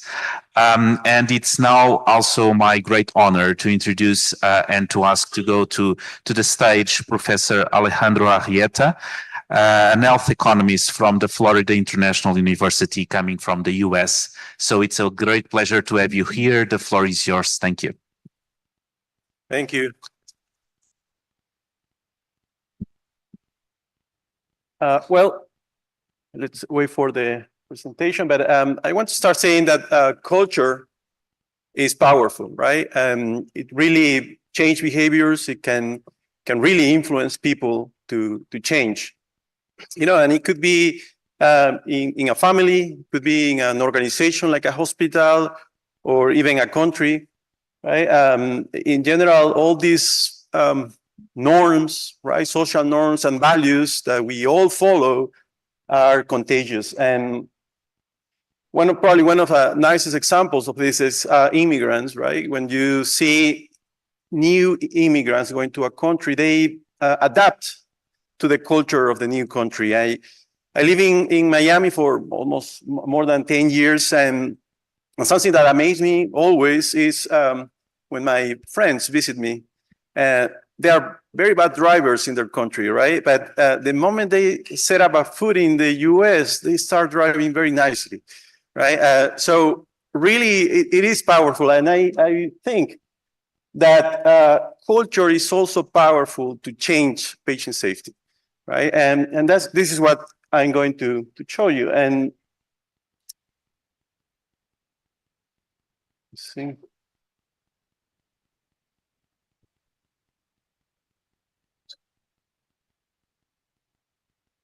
Okay. Okay, so yeah, we have been measuring patient safety culture in different countries in Latin America, working with more than 200 hospitals in Peru, in Brazil, in Chile, in Colombia. And we do it because basically, you know, we know that this have an impact. And this, when we visit organizations and hospitals that have a strong culture, we can easily see that people adapt to that new culture. And so we do it, of course, because hospitals that work with us can learn right? And identify gaps and improve. And we can also look at the system level, comparing different countries and basically learn. There's also an opportunity to train safety leaders and all the staff when we do these surveys. And of course, this will give us some evidence, right? So the gaps, the needs to identify potential actions to change culture. So that's mostly the reason. And I will tell you like the three main lessons, okay, of what we have learned from all this experience, again, for over almost 5 years working with these countries. And probably the most important lesson is that leadership is crucial, right? We all know that. And actually, when you start looking at the evidence, the two forces, right, that really pull hospitals to change patient safety are leadership and culture. And they work together, right? You can have a leader that is engaged, but if there is no culture, things won't work. You know, Peter Drucker mentioned once that culture eats a strategy for breakfast, right? So really, you cannot do anything if the culture is not there. So one of the things that we learned is, yes, when you have a director in a hospital that is really engaged with patient safety, just the response rates, the way we implement the survey, everybody participates, right? We have response rates of 75%, 80%. But when you see a leader that is not engaged, it's almost just the quality unit trying to push, it really doesn't work. So that's one thing really from all the stages from measuring to implementation. The other thing is a disconnection, right? In that graph, you will see, of course, the US, Chile, Brazil, Colombia. And this is the perspective that the staff have about the leadership support for patient safety. And it is low, but most importantly, staff feels that the leaders are not engaged, especially the hospital managers, right? Those supervisors, those who are in the operations in the day-to-day, yeah, they feel that they probably care more. But the staff feels that the managers, the directors, the CEOs, they don't really are engaged. And the other thing is now asking these leaders how they see safety in their hospitals.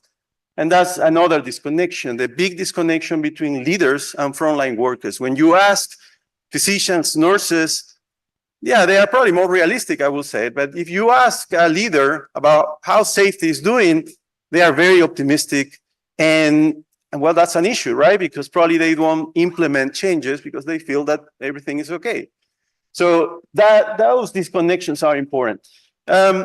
Another lesson is communication. And really, this is not new, right? You know from these studies on adverse events, root cause analysis, that communication is probably the leading factor, right? Explaining errors. It's about, in studies on Minnesota, for example, that makes adverse events reporting mandatory to hospitals, around 25% are related to communication issues. So we see the same here, right? Response to error, communication about error, and it's most problematic, especially in some Latin American countries. And then the other component is, yes, we use, for example, a quantitative approach, which is the AHRQ hospital patient safety culture instrument, right? And version 2. But what we learn is that there is a lot of rich information, qualitative insights in this survey. For example, the comments, right? People spend really a lot writing in the comments. They want to talk. They want to say something about what they see, right? So we have explored those comments, more than 12,000 comments actually, with topic analysis, and there are many emerging topics that you can see in a qualitative approach, right? But not in a quantitative. For example, infrastructure, issues with beds, very common in many hospitals in different countries. Issues with wheelchairs, biosafety, allergies, training, right? Empathy, that's a word that is mentioned over and over, right? So yes, assessment of patient safety culture is usually quantitative, but the message here is we need also a more qualitative approach to get, go deeper into what is going on in the organizations. Now, of course, we know this, and how can we change, right? And one of the questions is, of course, you cannot change culture with regulation, right? You cannot change culture because that's more abstract, right? It is basic in the norms, in the values of the individuals. So there are some approaches, and I want to mention a couple. Actually, to my knowledge, these are the only countries that require patient safety culture to all hospitals, assessment. So Mexico is making it started in 2017, and now from 2023 is making it mandatory. All hospitals in Mexico have to do the survey through the ministry. They have to do it every year. Well, I mean, there are some issues there. I want to talk also about Florida, which is the only state and the first state in the US that has established a mandatory, a requirement for all hospitals to assess patient safety culture. And to be honest, if you look at the story, because I have been following and participating on this, it's mostly a politician thinking that if they publish patient safety culture, they will make it more transparent and people, patients will look at that. That's a nice idea, but the reality is that that's not always the case, right? But anyway, that's the hard regulation, right? Or the rule-based regulation. Let's make it mandatory, and our role as regulator is just to check the rules, check that they are doing it. But at the end, it seems like a checkpoint, right? You have to do these rules, and you have to do also the survey. But are they really changing the culture with that, or is just another rule that they need to check and, of course, consume time, resources?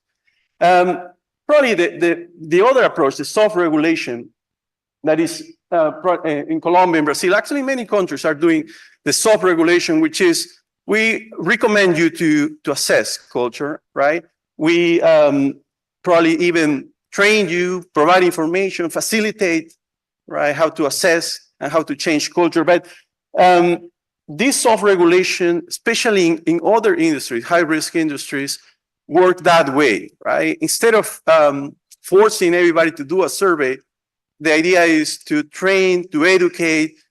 Actually, we ask many regulators about, what is the regulation they have and what are the main barriers that they face in terms of implementing patient safety culture. And the number one answer is, nobody knows what is patient safety culture. So really, we don't know as regulators, hospitals don't know. And it's true, it's a very abstract concept. If you ask different people, they will give you different definitions. I mean, so really, probably that's the first step, right? Let's understand and agree on what is this patient safety culture and what it means for us. So I want to probably give a lesson from other high-risk industries. And I took this from, and I'm very glad you are here because we are going to talk about the safety management system, right? Which is probably the best way to see this issue. First, safety culture assessment is required in some high-risk industries, but really not in all. Mainly in railroads, and it's basically the US and Canada that require a specific assessment. But in all other industries, it's just explicit and it's encouraged in the regulation. What they really want for an organization is to have culture, safety culture, right?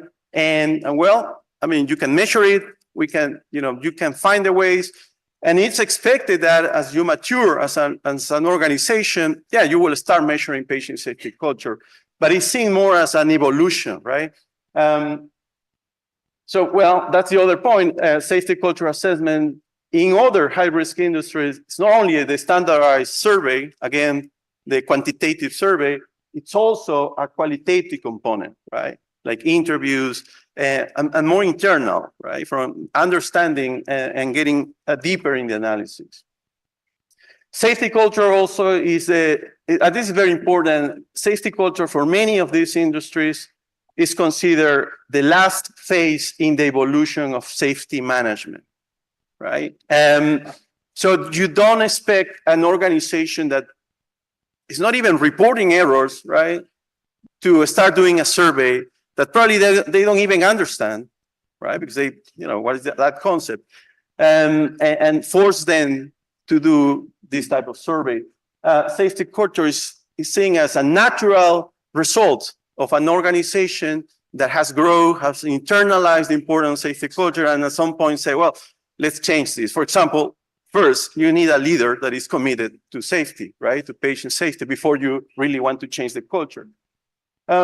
So safety management systems are crucial actually in this evolution, right? What these high-risk industries expect is, and they actually require, is to have a safety management system.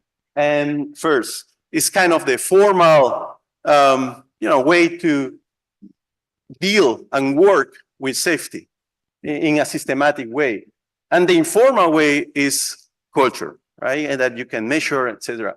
But so that's the expectation, right? And that I think that the work that you are doing is and I read the reports as well, it makes a lot of sense, right? I think we are trying to change many things without going to the first baby steps, right?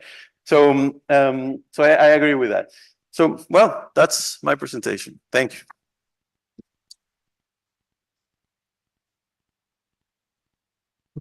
There's not to be any questions, so it's just a close. No question.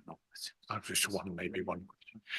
We've been told no questions because of time, but there's three very fascinating presentations, really very fascinating, I think, for those of us who followed all of these themes in the past. So I'll defy the instruction and allow a couple of quick questions. Anybody want to start? Maybe Alejandro, you will be well familiar with the attempts to classify cultures. I think the worst culture has been described as pathological, and then, as you say, moving to the really enlightened cultures. Is there any method any merit in trying to look at health organizations and give them a classification, do you think?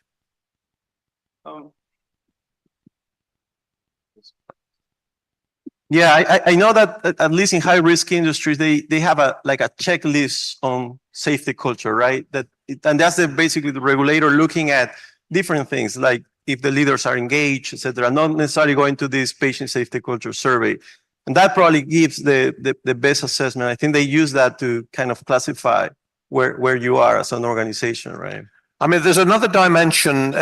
This may be a UK-centric problem, but in the last 5 years or so, we've had a lot of total organizational meltdowns, not just problems in a particular type of incident or a particular service.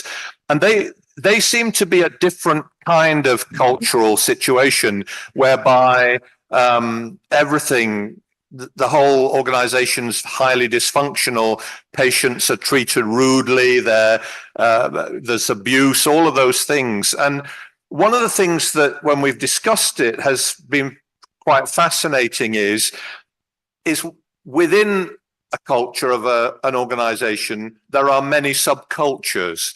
And we were talking about some incidents in mental health where patients had attempted suicide or committed suicide. And we said, well, you can even have a very adverse culture on the night shift in a mental health service, whereas the rest of the organization to a regulator may look like quite a good positive culture. So how do we deal with this challenge of subcultures? Any of you can answer. I didn't want to put all the stress. Yeah, I think that's an issue here, especially in Latin America. And I will give you another example probably. And it is the fact that many physicians and nurses are allowed to work in different places. That happens in all across countries, right? So people working in other organizations, let's say public hospitals, and they also work in the private. And then, well, the culture, so what is the culture that they bring? The point is like immigration, right? There is a point where if you go, you will change because that's the social norm. Those are the values, right? But if the mass, the quantity is not enough, then you will have those silos, right, among units. Rosie.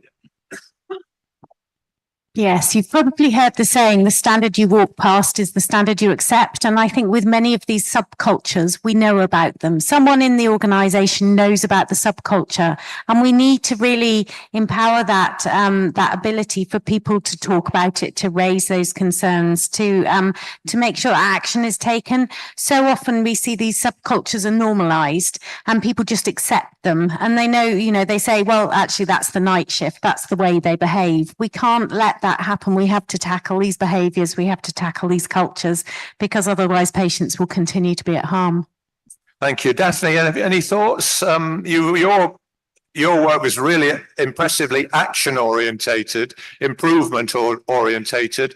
Anything you can do to improve culture, do you think, with the work you've been doing? I hope so, but we're working on that. I do think it's a multidimensional problem with the culture, but I think engaging all the people working in the organization, in the vision of the organization, is quite important. Most of the times people get hired and then they are left in the department just to work. So this is why I think engagement, it's not only about leadership, but throughout the whole personnel, and engagement with the vision and the mission of the organization. This, I think, incrementally will help all adapt the policy that the organization wants to implement. So. Okay. Well, I think I better start obeying the rules again. I know some people now might want to come in, but we've been told you have to stop and you have a short tea break, coffee break, and then the final workshop. So on behalf of Walter and myself, could I thank all three speakers for excellent inputs to today's discussion, and all of you for attending. So thank you very much indeed.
Good afternoon. We're going to ask you to come back from a coffee break and come back into the room.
Welcome and good afternoon for workshop number 6 with national experiences working with health staff in patient safety. So I'm going to present myself. My name is Ivan Orozpi from Ecuador, and I'm going to be your moderator this afternoon. And with me, we can find Irina, who's going to be my co-moderator. And we also have the speakers, and Jeffrey Salvo. So up next, we're going to let Alvaro talk with his topic today.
Patient Safety Organization.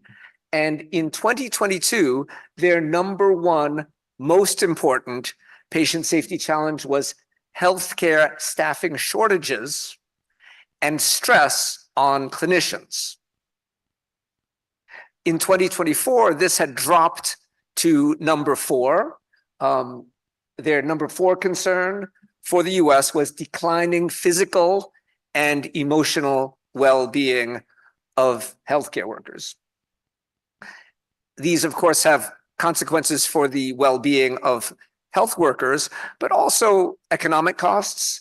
It's estimated in the US that the cost to replace a physician in a hospital may be between $250,000 and $1 million.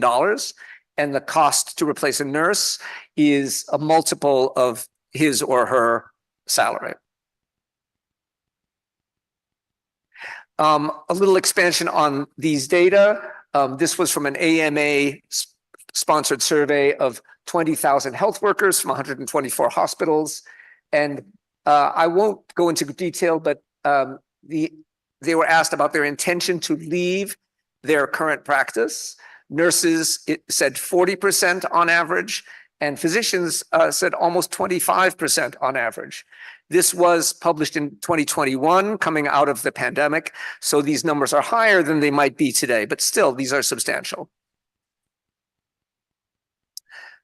Why were they so eager to leave?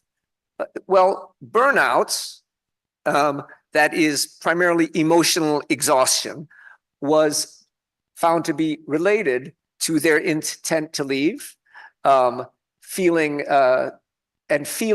valued by the organization was protective of wanting to leave. And also they were asked, are you planning to reduce your work hours, cut back? And this was also strongly related to with being valued, feeling valued by your organization was also protective. This was published in the Mayo Clinic proceedings in 2021. And this is going to be quite a bit of what I'm going to talk about for just the next couple of minutes. Burnouts and feeling valued. The National Academy of Medicine proposed this model. They actually developed this model of factors that affect health worker well-being and resilience. And this wheel shows 6 dimensions. 2 of them are things that you might expect. Are you a resilient person? If I was to ask you, are you resilient? You could say, I'm very resilient, or yeah, maybe not so resilient. So in blue, personal factors and skills and ability affect individuals' personal resilience. But there are other factors, healthcare responsibilities, the learning and practice environment, organizational factors, rules and regulations, and culture in the greater society. So some of those negative factors are the need to keep up to date, which of course is required if you are in practice. This is a personal factor or a skills and ability, but patients are sicker. This is a responsibility which has happened in much of the world. There's more paperwork or more electronic work. This is part of the practice environment. You always need to work in multidisciplinary teams, but this is increasing, but also more difficult. It takes more time. There are more rules and regulations, and increasingly there is workplace violence. This is becoming very prevalent in hospitals across the US. It is now one of the most common reasons that healthcare workers express being upset on the job. There's a little bit of a lingering crisis of morale that is left after the pandemic, but more and more when I talk to people, they say, I feel like I need to do more with less. I have fewer resources. We are understaffed. We have positions that are not filled. I have more patients. I need to see more patients per hour. This is a strain on me. It's very difficult. So what are some solutions that we have attempted? I'm going to talk about first about training. One thing which we try to help people understand is what is resilience and how is it important to you? We conduct courses at Johns Hopkins for nursing and medical students, and then for interns and residents in medicine, surgery, anesthesia, obstetrics, pediatrics, right at the beginning of the year when they are most worried about their new job. We talk to them about 2 things mostly. One is models for resilience and practice. We tell them a little bit about a model which we find very helpful, which is the resilient zone model. And that model says that people are basically personally pretty resilient. If you're going to be a doctor or a nurse, you have to be pretty tough. But there are times when stresses overwhelm your ability to be resilient, to bounce back to when things go wrong. And these are times when you may need support. Everyone needs support. And while many doctors and nurses say, I don't want to ask for help, I don't want people to think I am weak, it in fact is a sign of strength to ask for support, to realize you need it. The second is that resilience is just not individual. There is also institutional resilience. The institution can make you stronger, and resources that are available to you can make people stronger and more able to cope. There's an excellent paper by Brian Sexton, who many of you are aware of. He developed the first culture of safety surveys, and he found that perceptions that your institution supports second victims, people traumatized by their work, if people feel supported, they feel better about themselves, about leadership, and in fact, they have experience fewer adverse events. Another solution is something that I will only talk about for a moment, but for more than 10 years, we've developed and deployed a program called RISE, which stands for Resilience in Stressful Events. This is a team of workers in the hospital, people who understand what it's like to work in the hospital. They're doctors, nurses, chaplains, social workers, pharmacists, very multidisciplinary, and they form a team. They are trained mostly to provide psychological first aid. This is not therapy. This is not counseling. This is really first aid to help people get back into their zone. They are on call, and when someone is particularly distressed, they call. Someone calls them back at any time, 24 hours a day. The pledge is to call back within 30 minutes. They are provided with one-to-one or group support. And this is, again, this is mostly first aid. This is not therapy. This is not counseling. Most workers will say, I've had a bad day, but I don't need therapy, but I could use someone to listen to me. For the last 7 or 8 years, we have provided training to other organizations to implement RISE, to create their own RISE teams. We train leaders first to understand that what their role is in providing institutional support, and then we train peer responders, people who are trained to do psychological first aid and to provide emotional support. We've now trained, the yellow states are those where there is at least one hospital trained. In the US and Canada, we've begun to train several hospitals in several European countries and also in EMRO. I think now we're up to over 150 organizations that are also part of our network, which is available for questions from any of the groups. We have an annual in-person meeting. This year, it'll actually be next month.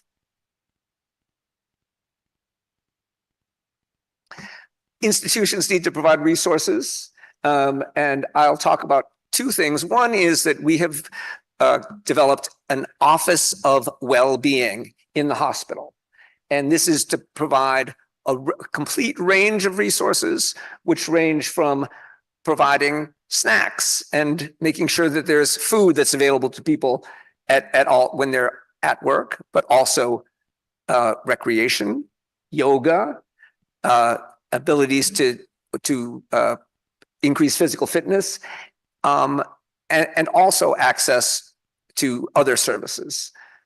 We've developed we just opened a new space which we call the RISE Restorative Space, or the RISE Room.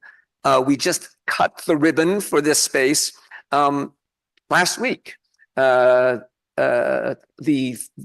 leaders of our Office of Wellbeing, our RISE program, and also all the way on the right, our hospital presidents were all there to inaugurate this space. This space includes a number of resources. One of them is a tune bed. I think this is a brand of something that you could look up, but it is, you lie down, you plug in earphones, you listen to music that you want to. It provides some gentle vibration, and there are other resources in the 5 rooms in the RISE Center that allow people just to get away, just to escape from their work for 15 minutes or half an hour. You sign up online. There's actually a little evaluation that you do going in and going out. In the first 2 days, we had 500 people sign up, and we're fully signed up 24 hours a day. Who wouldn't, some of you have traveled a distance, you may feel like this already. Something that we did is every organization has some resources. During the pandemic, when we were very busy, the RISE team supported in the first 9 months of the pandemic in 2020, about 4,500 individual workers who called for assistance. But we began meeting our Office of Wellbeing, our wellness group, spiritual care, that's chaplains, RISE, our employee assistance program, and our Department of Psychiatry began to meet every week to coordinate services. And we call this MESH for mental, emotional, and spiritual health. This group now continues to meet and to coordinate and market the resources. For example, we flooded the hospital with these cards, which just basically say, this is hard. If you want to talk to someone, we're here to talk to you. It provides the contact for all of these resources as well as others. Something that is difficult is that many people feel like, many people who are in medicine feel like they found their vocation. This is what they were meant to do. Medicine, nursing, pharmacy. Many people really feel that they are called to practice, to provide healthcare. But people say they're losing that assurance that this is what they want to do. What we are trying to do is provide a range of resources, and Jeff will actually talk a bit more about some of these things that attack other parts of that wheel from the National Academy of Medicine. One is to expand the range of resources. Our clinic recently hired a person who is there only to fill out paperwork that is necessary to allow patients to get the services they need. This has been a godsend. On the units there, we've started to have clinical service coordinators. What they do, these are mostly students, and they stay on the wards when there is a small problem that could be handled by a kind person who has time to sit and figure it out. They take this away from the nurses and doctors and allow them to spend more time with patients. Organizations have toughened themselves up a little bit during the pandemic, but I think that's exactly the wrong thing to do. I think we need to soften ourselves up. We need to tell people we appreciate them. Instituting a really blame-free or at least a just culture is something that we should learn, that we need to do, because people will feel that at least, even when it's difficult, the institution supports them. We need leaders that listen to people. And people need to feel recognized and appreciated. Again, we want workers to be able to do what they were called to do, to spend more time with their patients, with their and their families. This is something which is become less and less, at least in the US. People spend more time with computer work, with paperwork, and less time actually taking care of patients. So in summary, some of the strategies that we've deployed include resilience training for trainees, an institutionally supported confidential peer support program. Ours is called RISE, but there are other versions of this that have sprung up around the world. An Office of Wellbeing, where the focus is to develop a culture of well-being in the organization, not just a culture of safety, but also a culture of well-being. Coordination among all the resources that we have, and trying to restore meaning to work. There are many barriers, and I think the two of them are, one is time.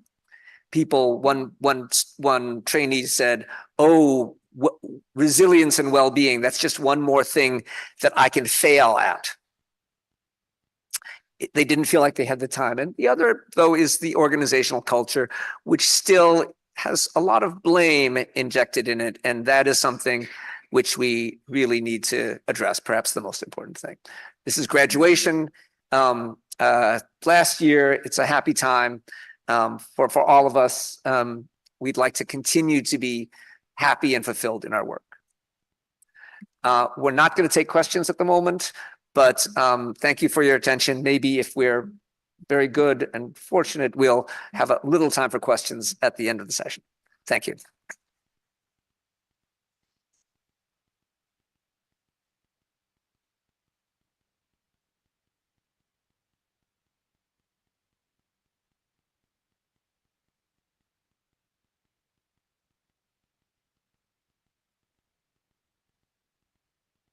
we go, just waiting for my slides to load.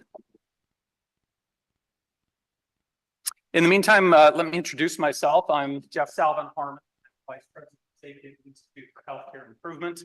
Realized I'm walking away from the microphone. I'm a Vice President of Safety for the Institute for Healthcare Improvement. I'm a family physician, so a little bit of a fish out of water in professional safety circles where we typically see anesthetists and surgeons and intensivists in the role of chief patient safety officers. Additionally, I'm a certified physician executive and certified professional in patient safety and also an IHI fellow. And so I'm here to talk with you this afternoon to add detail to what Dr. Wu has been sharing around workforce safety and workforce well-being in the healthcare workforce. As Vice President of Safety at IHI, the work that I lead is the integration of workforce well-being, workforce safety, and patient safety, because ultimately it is our workforce that produces safe patient care. We can count on just a couple of fingers those things that we actually directly ask or require of patients that relate to patient safety. So we may instruct them to not get out of bed without assistance because we don't want them to fall. We might encourage mobility or at least changing position so they don't develop a pressure ulcer. But beyond that, much of what we do is really related to workforce practices, workforce processes that require diligent attention, focus, and an absence of distraction. And so the workforce really has to perceive well-being, and we can think of it beyond well-being. We can think of perceiving belonging to their profession, belonging in the organization, because they perceive alignment of values to the organization's values. They perceive caring from the organization about their well-being, about preventing harm, preventing injury to the workforce members as well as to patients. And so we have this gap where patient safety is elevated and workforce safety often is diminished, where perceptions of injury on the job are expectations of the job. It comes with the territory. And what we really need to do is close that gap, not by reducing the importance or the value of patient safety, but by increasing the value and the importance of workforce safety to be at the same level. And we're not trying to overshoot either. We're not trying to devalue patient safety, but we need to get to a point where we put as much value, as much effort, as much resourcing into workforce safety and belonging as we do patient safety. So again, another snapshot of the United States, the country in which I come from, but some of what I tell you will have global impact because IHI works both within and outside of the United States. What I think is more telling, however, is this graphic. And Albert mentioned this as well, cosmic levels of spending in the US on patient care, but really poor performance to show for it, spending more than any other country developed or otherwise on healthcare, but not realizing the value of that investment. So there's a lot of waste. One estimate is that within especially US healthcare, up to $1 in $3 is waste that can be eliminated from the system. It's duplicative testing. It's time spent in no value added from a patient or a workforce perspective, like a lot of the administrative work that we've already been talking about. And echoing Albert's suggestion that healthcare workforce staffing turnover is the pressing issue for patient safety.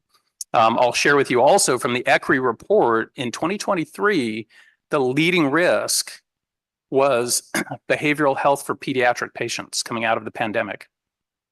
And in 24, it's staff turnover. That's a pretty radical switch. We haven't gone from one focal clinical topic to another focal clinical topic. We've gone from a very specific clinical topic that has system underpinnings to a purely system topic that is not even a healthcare condition, workforce turnover. But I think we all know, whether we voice it, think it, or just feel it, that without a healthcare workforce, there is no patient care. And that's why this is such a pressing topic. Now, as we think about that integration that I mentioned of workforce well-being and belonging and workforce safety to produce patient safety, we can go a little further upstream, meaning to the left in this diagram, to system design. By system design, I mean the workflows, the structures, the processes, the administrative requirements, the myriad aspects of the job, whether loved or hated. And it's that system design that, in my professional opinion, is breaking the back of our workforce. So while individual resilience support programs are necessary, they are not sufficient. The obligation that we have as healthcare leaders is to go upstream, to use our patient safety thinking about root causes of burnout. And we can say somebody's burned out because they have to do too much administrative work. But let's ask why 5 times. Why do they have so much administrative work? Because the system requires it of them. Why does the system require it of them? Usually, we like to think altruistically that it's the documentation for good care, so the next person who takes over care understands what was done for the patient, but we know really that the majority of it is for the purpose of coding and billing. And that's where it starts to feel hollow and it erodes at our belonging. When we're engaged in administrative work that takes an extra 2 to 3 hours at the end of a day, when an analysis shows that the average frontline primary care provider requires 28 hours a day to do everything required of them, there's not even time for sleep. That's what drives burnout. And when those factors begin to challenge the reasons that we feel a belonging in our profession, when they challenge the ethics of our professions, not only do we experience burnout, but we begin to experience moral distress. And if that goes unchecked, that moral distress leads to moral injury, which becomes the reason for exiting the profession or the organization. You can think about moral distress and moral injury in the same way we think about heart disease. When you have chest pain, but you can make it go away by resting or taking nitroglycerin, you have ischemia, but tissue has not died. There's no infarction, right? So there's injury, but not death of tissue. But if it goes unchecked and we don't treat the symptoms and we continue physical exertion or we don't seek medical care, then we can have a heart attack where tissue actually dies. So the injury leads to infarction or death. Moral distress ultimately leads to moral injury. Those mild insults add up, they go unchecked, and they ultimately result in, figuratively speaking, death of our commitment, death of a part of our soul, you could say. And our belonging is eroded.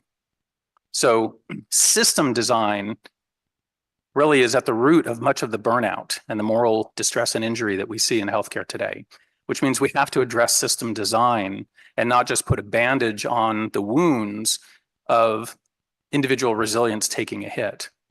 So again, the programs for individual resilience are necessary. I'm not saying it's the wrong approach, but they're insufficient. We need to go further upstream and also address system design. Now, as we think in our patient safety and improvement world about what we call the no-do gap, sort of like the workforce safety, patient safety gap I was talking about, there are things we know that we should be doing, and for various reasons, we're not doing them. So the knowing is knowing everything we should do. The doing is what actually happens, usually falling short of our knowledge. And that's because of constraints within that system design. So these are a couple of examples. Actually, this is one example, the IHI framework for finding joy in work. This is 2 examples. Through the eyes of the working force, this was a report from 2013. If you think workforce safety and burnout are current issues from the pandemic, this goes back a decade. In addition, IHI's framework on joy in work lays out a blueprint, again, in terms of knowing what we can do at different levels of the organization to promote finding purpose and belonging and joy in work. There is a joy in teams working together effectively, communicating effectively, and sometimes pulling off miracles, doing what was perceived to be impossible to save a life. That's partly what finding joy in work is about. Joy in work is also about the day-to-day routine tasks that we help each other out with and that the system looks at and says, let's take that off your plate, because that lets us know we're valued. So these are 2 very important models I commend to you. Additionally, starting with the framework for safe, reliable, and effective care, this is a model that is typically thought of as a patient safety model, but as you look at the details around leadership, culture, and learning attributes of the system, these are actually things that we do for and with the workforce, again, to promote patient safety. We don't have a just culture for patients, we have a just culture for the workforce. We don't have accountability for patients because we don't hold them accountable if they get up and fall. We have accountability for the workforce for when they lapse in an expectation. I won't go around the circle exhaustively, but really want to make that point that while this is a patient safety model, safe, reliable, and effective care, it's really about the workforce and how we engage, how we foster belonging, and how we keep the workforce psychologically safe. In the middle, we have leading a culture of safety, a blueprint for success. And this illustrates co-production amongst unrelated organizations, the American College of Healthcare Executives on the administrative side, and the Lucian Leap Institute, the quality improvement think tank of the Institute for Healthcare Improvement, formulating this to give leaders direction and guidance. But again, we think about the no-do gap. This tells us what we need to know, what we should be doing. And yet I think all of us can identify examples from our own organizations or organizations we have visited in which this is not the case. And then lastly, on the right, more recently, we have Safer Together, a national action plan to advance patient safety. It contains 4 foundational areas. As you see in the diagram above it, one of those is workforce safety.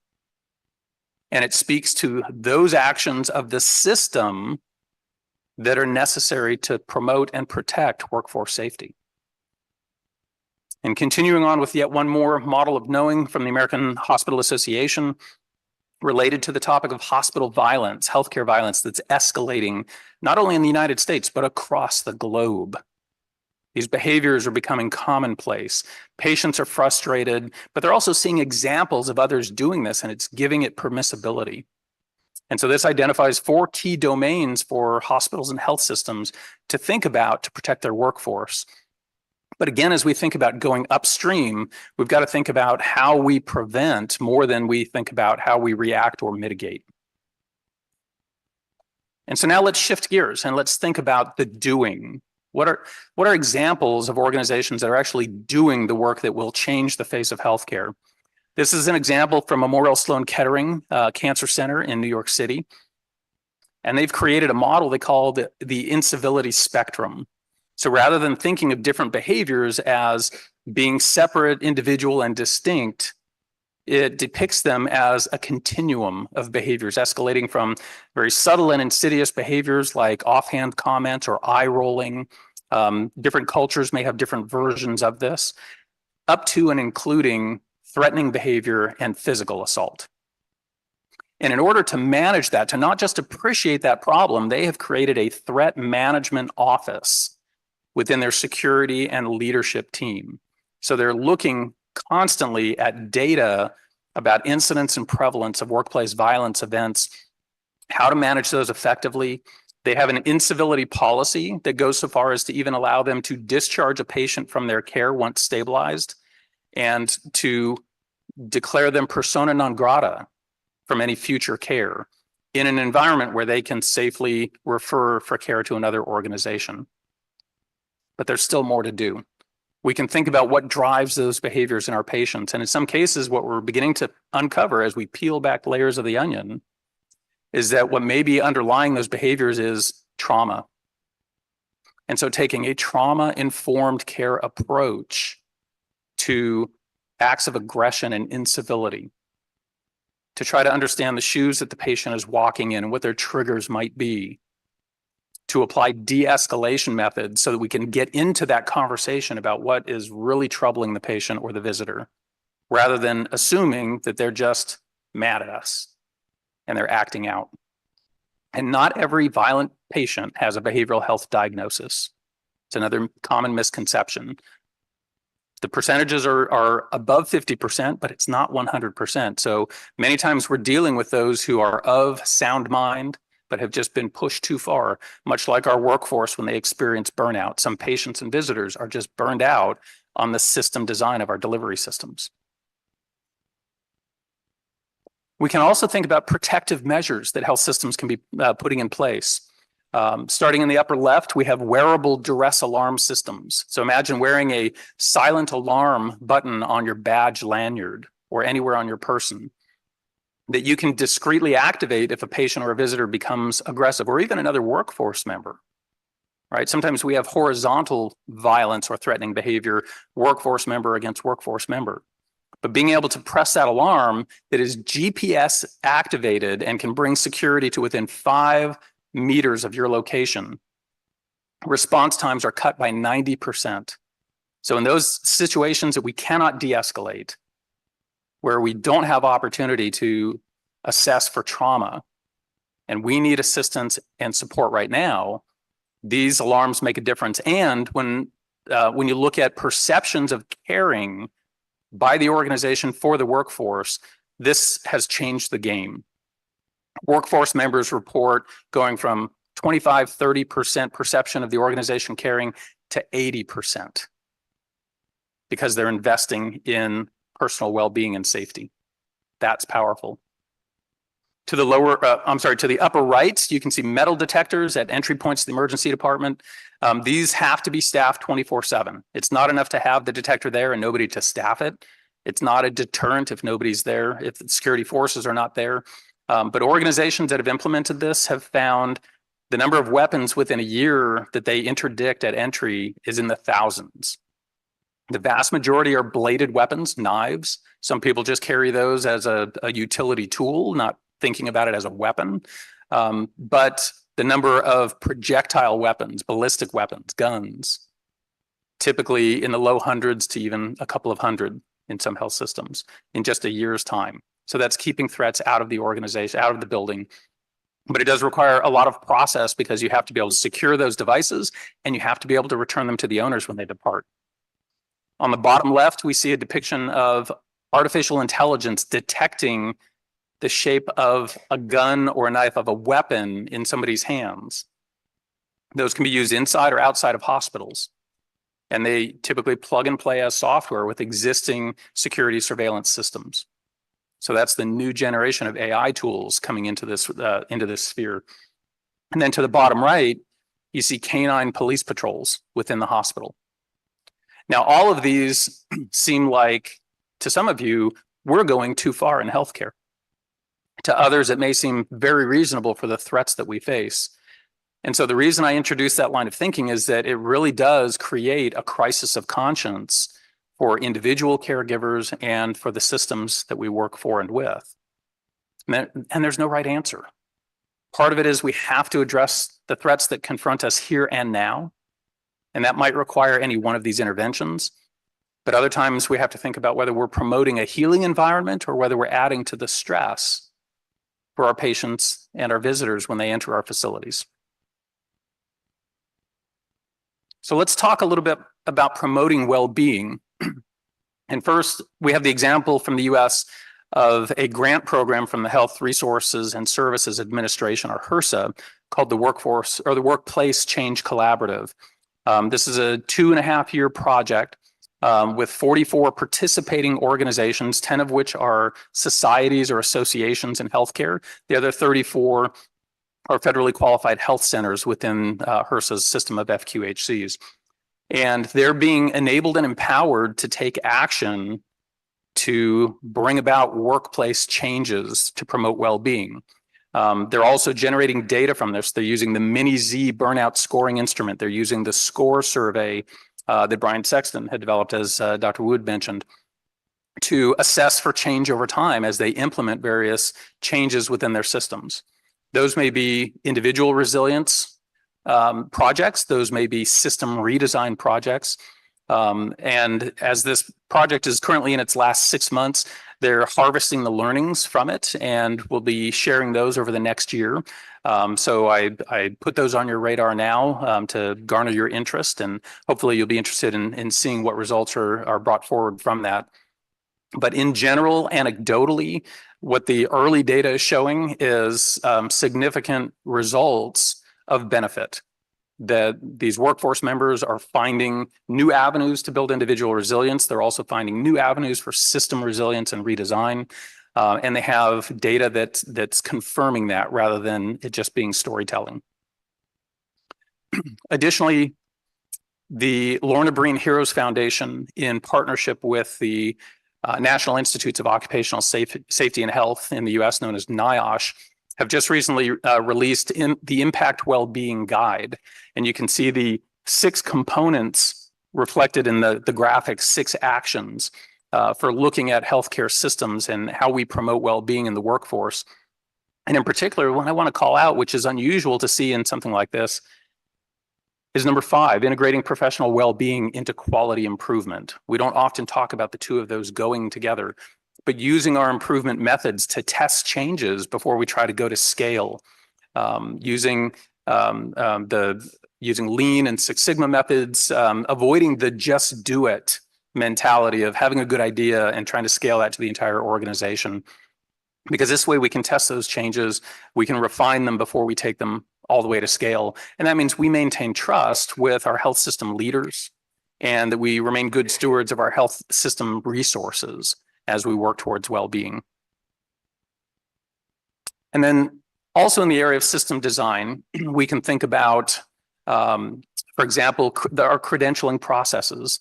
For physicians in the United States, every state medical board has questions asking about any current or past history of mental health, illness, or treatment.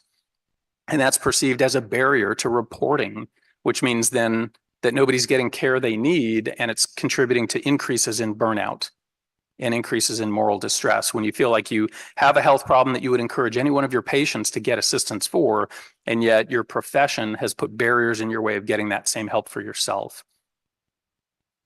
We also are looking at cognitive load reduction processes.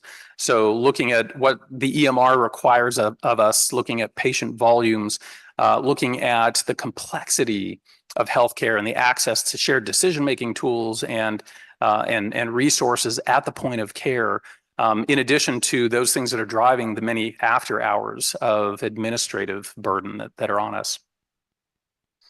And lastly, looking at an emerging model of data-driven workflows. So as we talk about data for improvement, we often end up using lagging indicators. In this case, we're talking about using change-sensitive leading indicators and putting those in front of the workforce at the point of care on a shift-by-shift or a day-by-day basis with defined workflows that, when acted on, eliminate a hazard that could otherwise result in a downstream complication. That is the most meaningful work we can ask our workforce to do beyond their standard work. Because more than anything, while healthcare system leaders are worried about staff turnover and finance, what our healthcare workforce is worried about is delivering high quality, safe care. So enabling them to deliver the safest care with those change-sensitive leading indicators promotes well-being within the professional context. And so looking at the lessons learned from this myriad of work, you'll notice I didn't talk about traditional workforce safety, slips, trips, needle sticks, bloodborne pathogens. Those all still exist, but we're evolving beyond that to, it's still included, but to have to look now at this entirely new set of threats to our workforce safety and well-being. These whole person approaches are absolutely necessary for staff retention, for optimal performance. We've got to think about promoting well-being and belonging at the same time that we're focusing on physical safety and prevention or response to workplace violence threats. And we have to recognize that healthcare incivility didn't just evolve during the pandemic and will not just go away because the pandemic is waning. These are threats that existed before the pandemic. These are threats that are persisting beyond it. We cannot turn a blind eye to them. We have to take care of our workforce. And that means that now is the time for decisive actions, particularly around system redesign. Enabling that high quality, safe work that supports belonging, supporting individual resilience programs, but also going upstream and looking at those system design attributes that are putting too much burden on the backs of our workforce.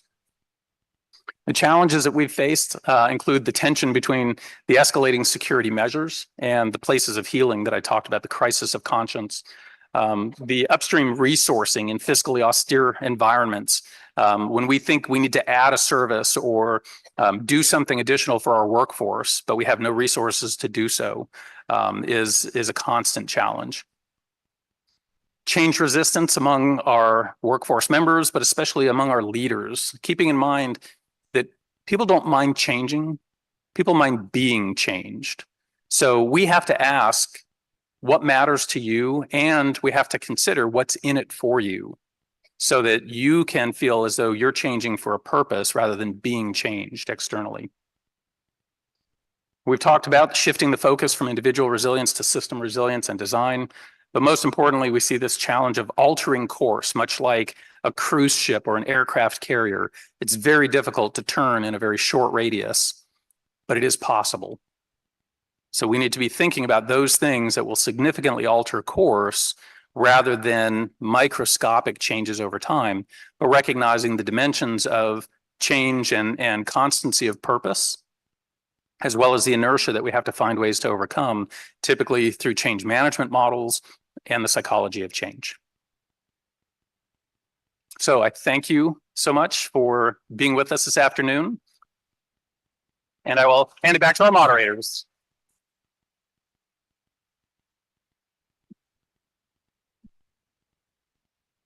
Thank you.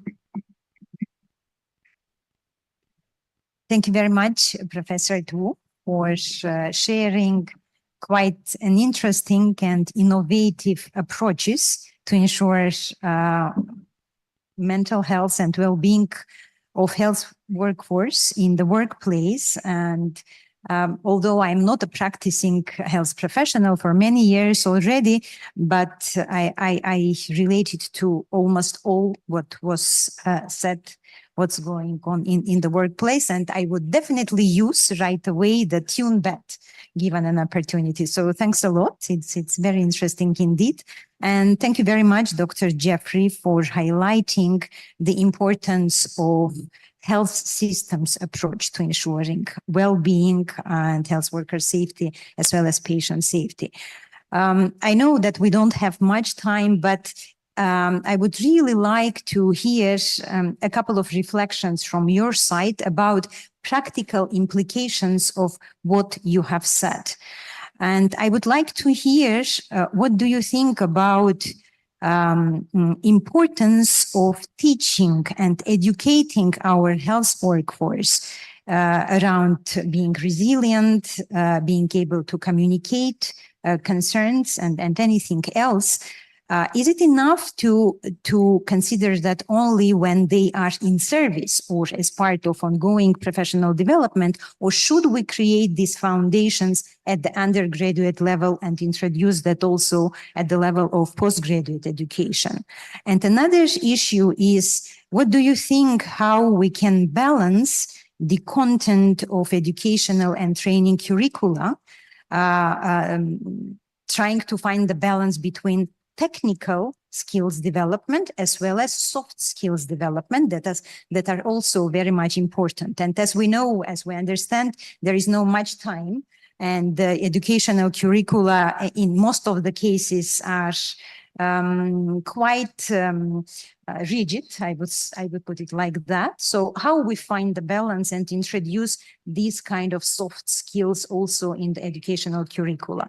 And the third point, how do we teach? What do you think about interprofessional approach to education and training in patient safety and in health worker safety? Thank you very much. So I think I'll address part of the learning question. It's absolutely necessary that we start earlier in training our workforce in quality and safety. Many times that ends up being fellowship level training for physicians, or it's postgraduate training, often taken on individually rather than with any institutional expectation. But I think that beyond that, the soft skills piece of it that you mentioned is absolutely critical. We heard earlier today the quote from Peter Drucker that culture eats strategy for breakfast. But what I'll tell you in my experience is that culture eats strategy for lunch because relationships eat culture for breakfast. And in the socio-technical systems of healthcare, people interacting with equipment and processes and workflows, we work together. And this addresses the team issue. We have to get better at developing relationships with each other across the gradients. We need to eliminate the thinking of up and down the gradients. There shouldn't be authority gradients, but across the gradient of healthcare professions. And we do a disservice by not training that interdisciplinary, multidisciplinary, interprofessional level of interaction. We train, particularly in medicine, individuals to be all-star performers, and then we expect them to work effectively as team members when they're used to being the only one on the team. So my reflection would be relationships, soft skills, in addition to the science of quality and safety. I agree with all of those points. I think that part of the solution for training is sort of both a top-down and a bottom-up approach. A silver lining of the pandemic was that our top leaders realized that communicating better, that listening more, and that paying more attention to how people were feeling was good for them and was good for the institution. One of the things we do in our RISE training is spend a full day working with leaders and top managers to convince them that they need to buy in and not only accept, but they need to promote and market the idea that when people feel better, they can do a better job, and the whole institution will do better. I think that interdisciplinary training has a lot to do with respect, which is really just the opposite of incivility and perhaps some of the inter-staff conflicts that we have. We have tried to teach some of our patient safety courses to groups of trainees together. For example, medical students and nurses get some of our basic patient safety courses. And much of the training that we do for to convey some soft skills. I'll give another example. One thing that we do with our medical students is get them to follow a nurse in their job for a week and to understand what it is that nurses do, and also to understand that they do a lot of things that medical students can't do yet. And I think that promoting respect and then emphasizing soft skills doesn't just help people feel better and work better together, but it also, those same skills are very helpful in taking care of patients and in dealing with people in your personal life outside of the hospital. So I think that teaching soft skills helps quite a bit of everything, and is something that we truly do need to spend more time on. We need to figure out how to move a little bit of biochemistry out of the curriculum and some more soft skills in.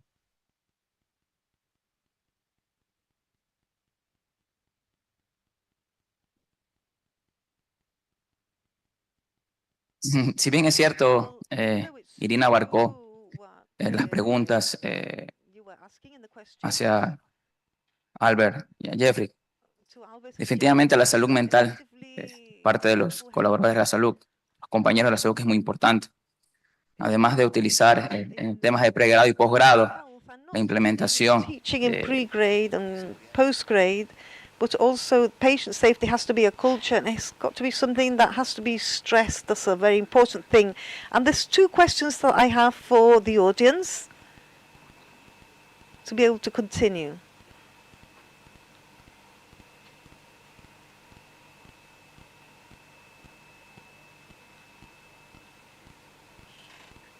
Oh, they would have to use their microphone so we could listen to them.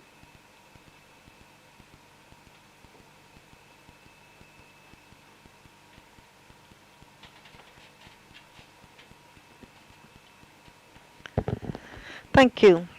Good afternoon. My name is Bernarda.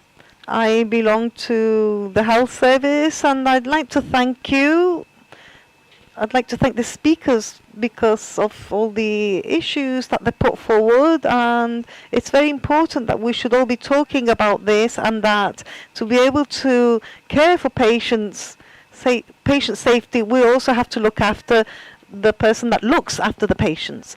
And we saw this in the pandemic. This was very much made visible in the pandemic because we got used to the fact that, you know, people that worked in health were applauded by everybody. But then after the pandemic, we realized that all the system users went back to being a bit more demanding and sometimes a little bit aggressive with healthcare personnel. Now in Chile, we do have policies where we do look after the workforce, but these are sometimes not associated, do not have resources associated. So it's great to be able to educate people when they're still studying medicine, nursing. But what are we going to do with people that have already been working many years and already have a level of damage, and there isn't enough resources assigned to being able to help these people? So my question is, how important is it to invest in the workforce and look after health workers?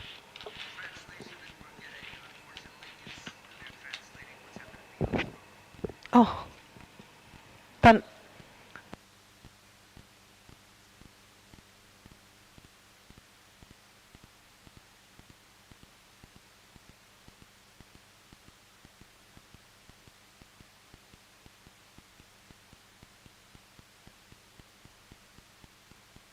Early in the pipeline are important, but that we have to also address those who have been in the workforce already and did not receive that, particularly post-pandemic.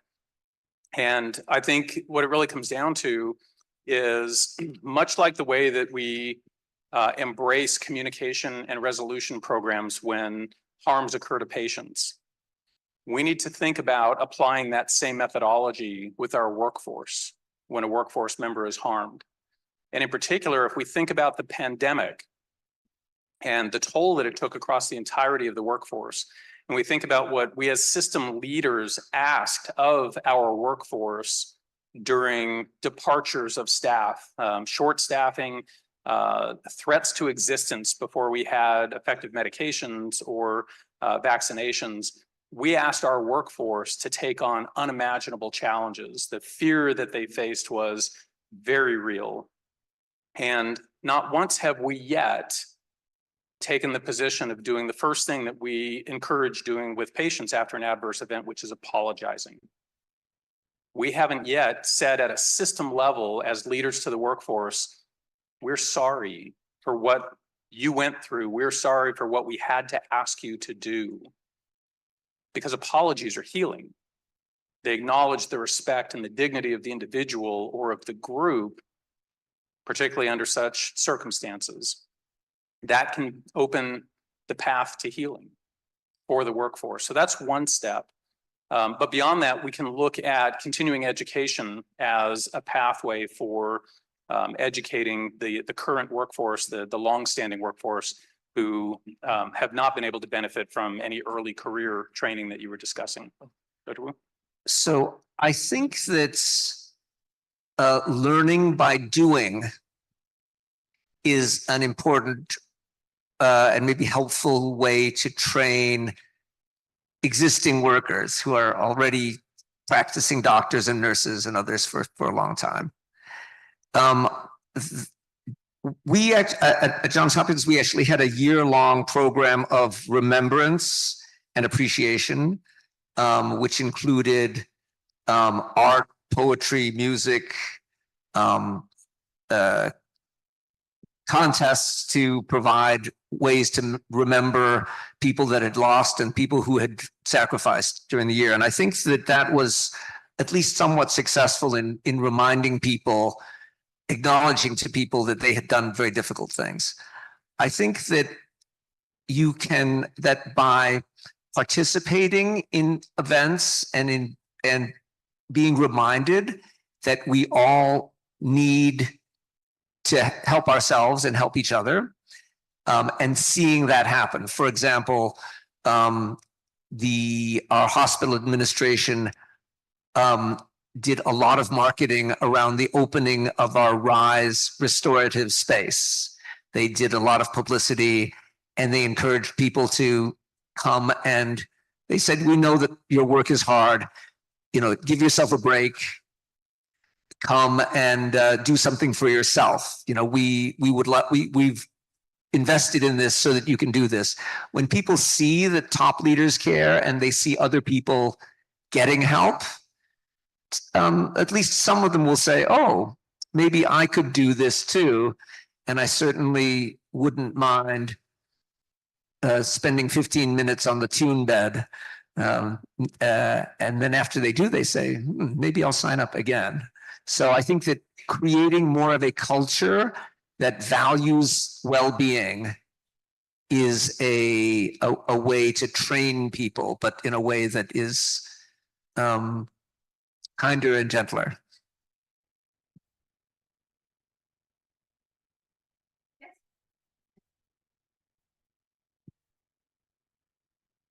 ¿Tenemos otra pregunta?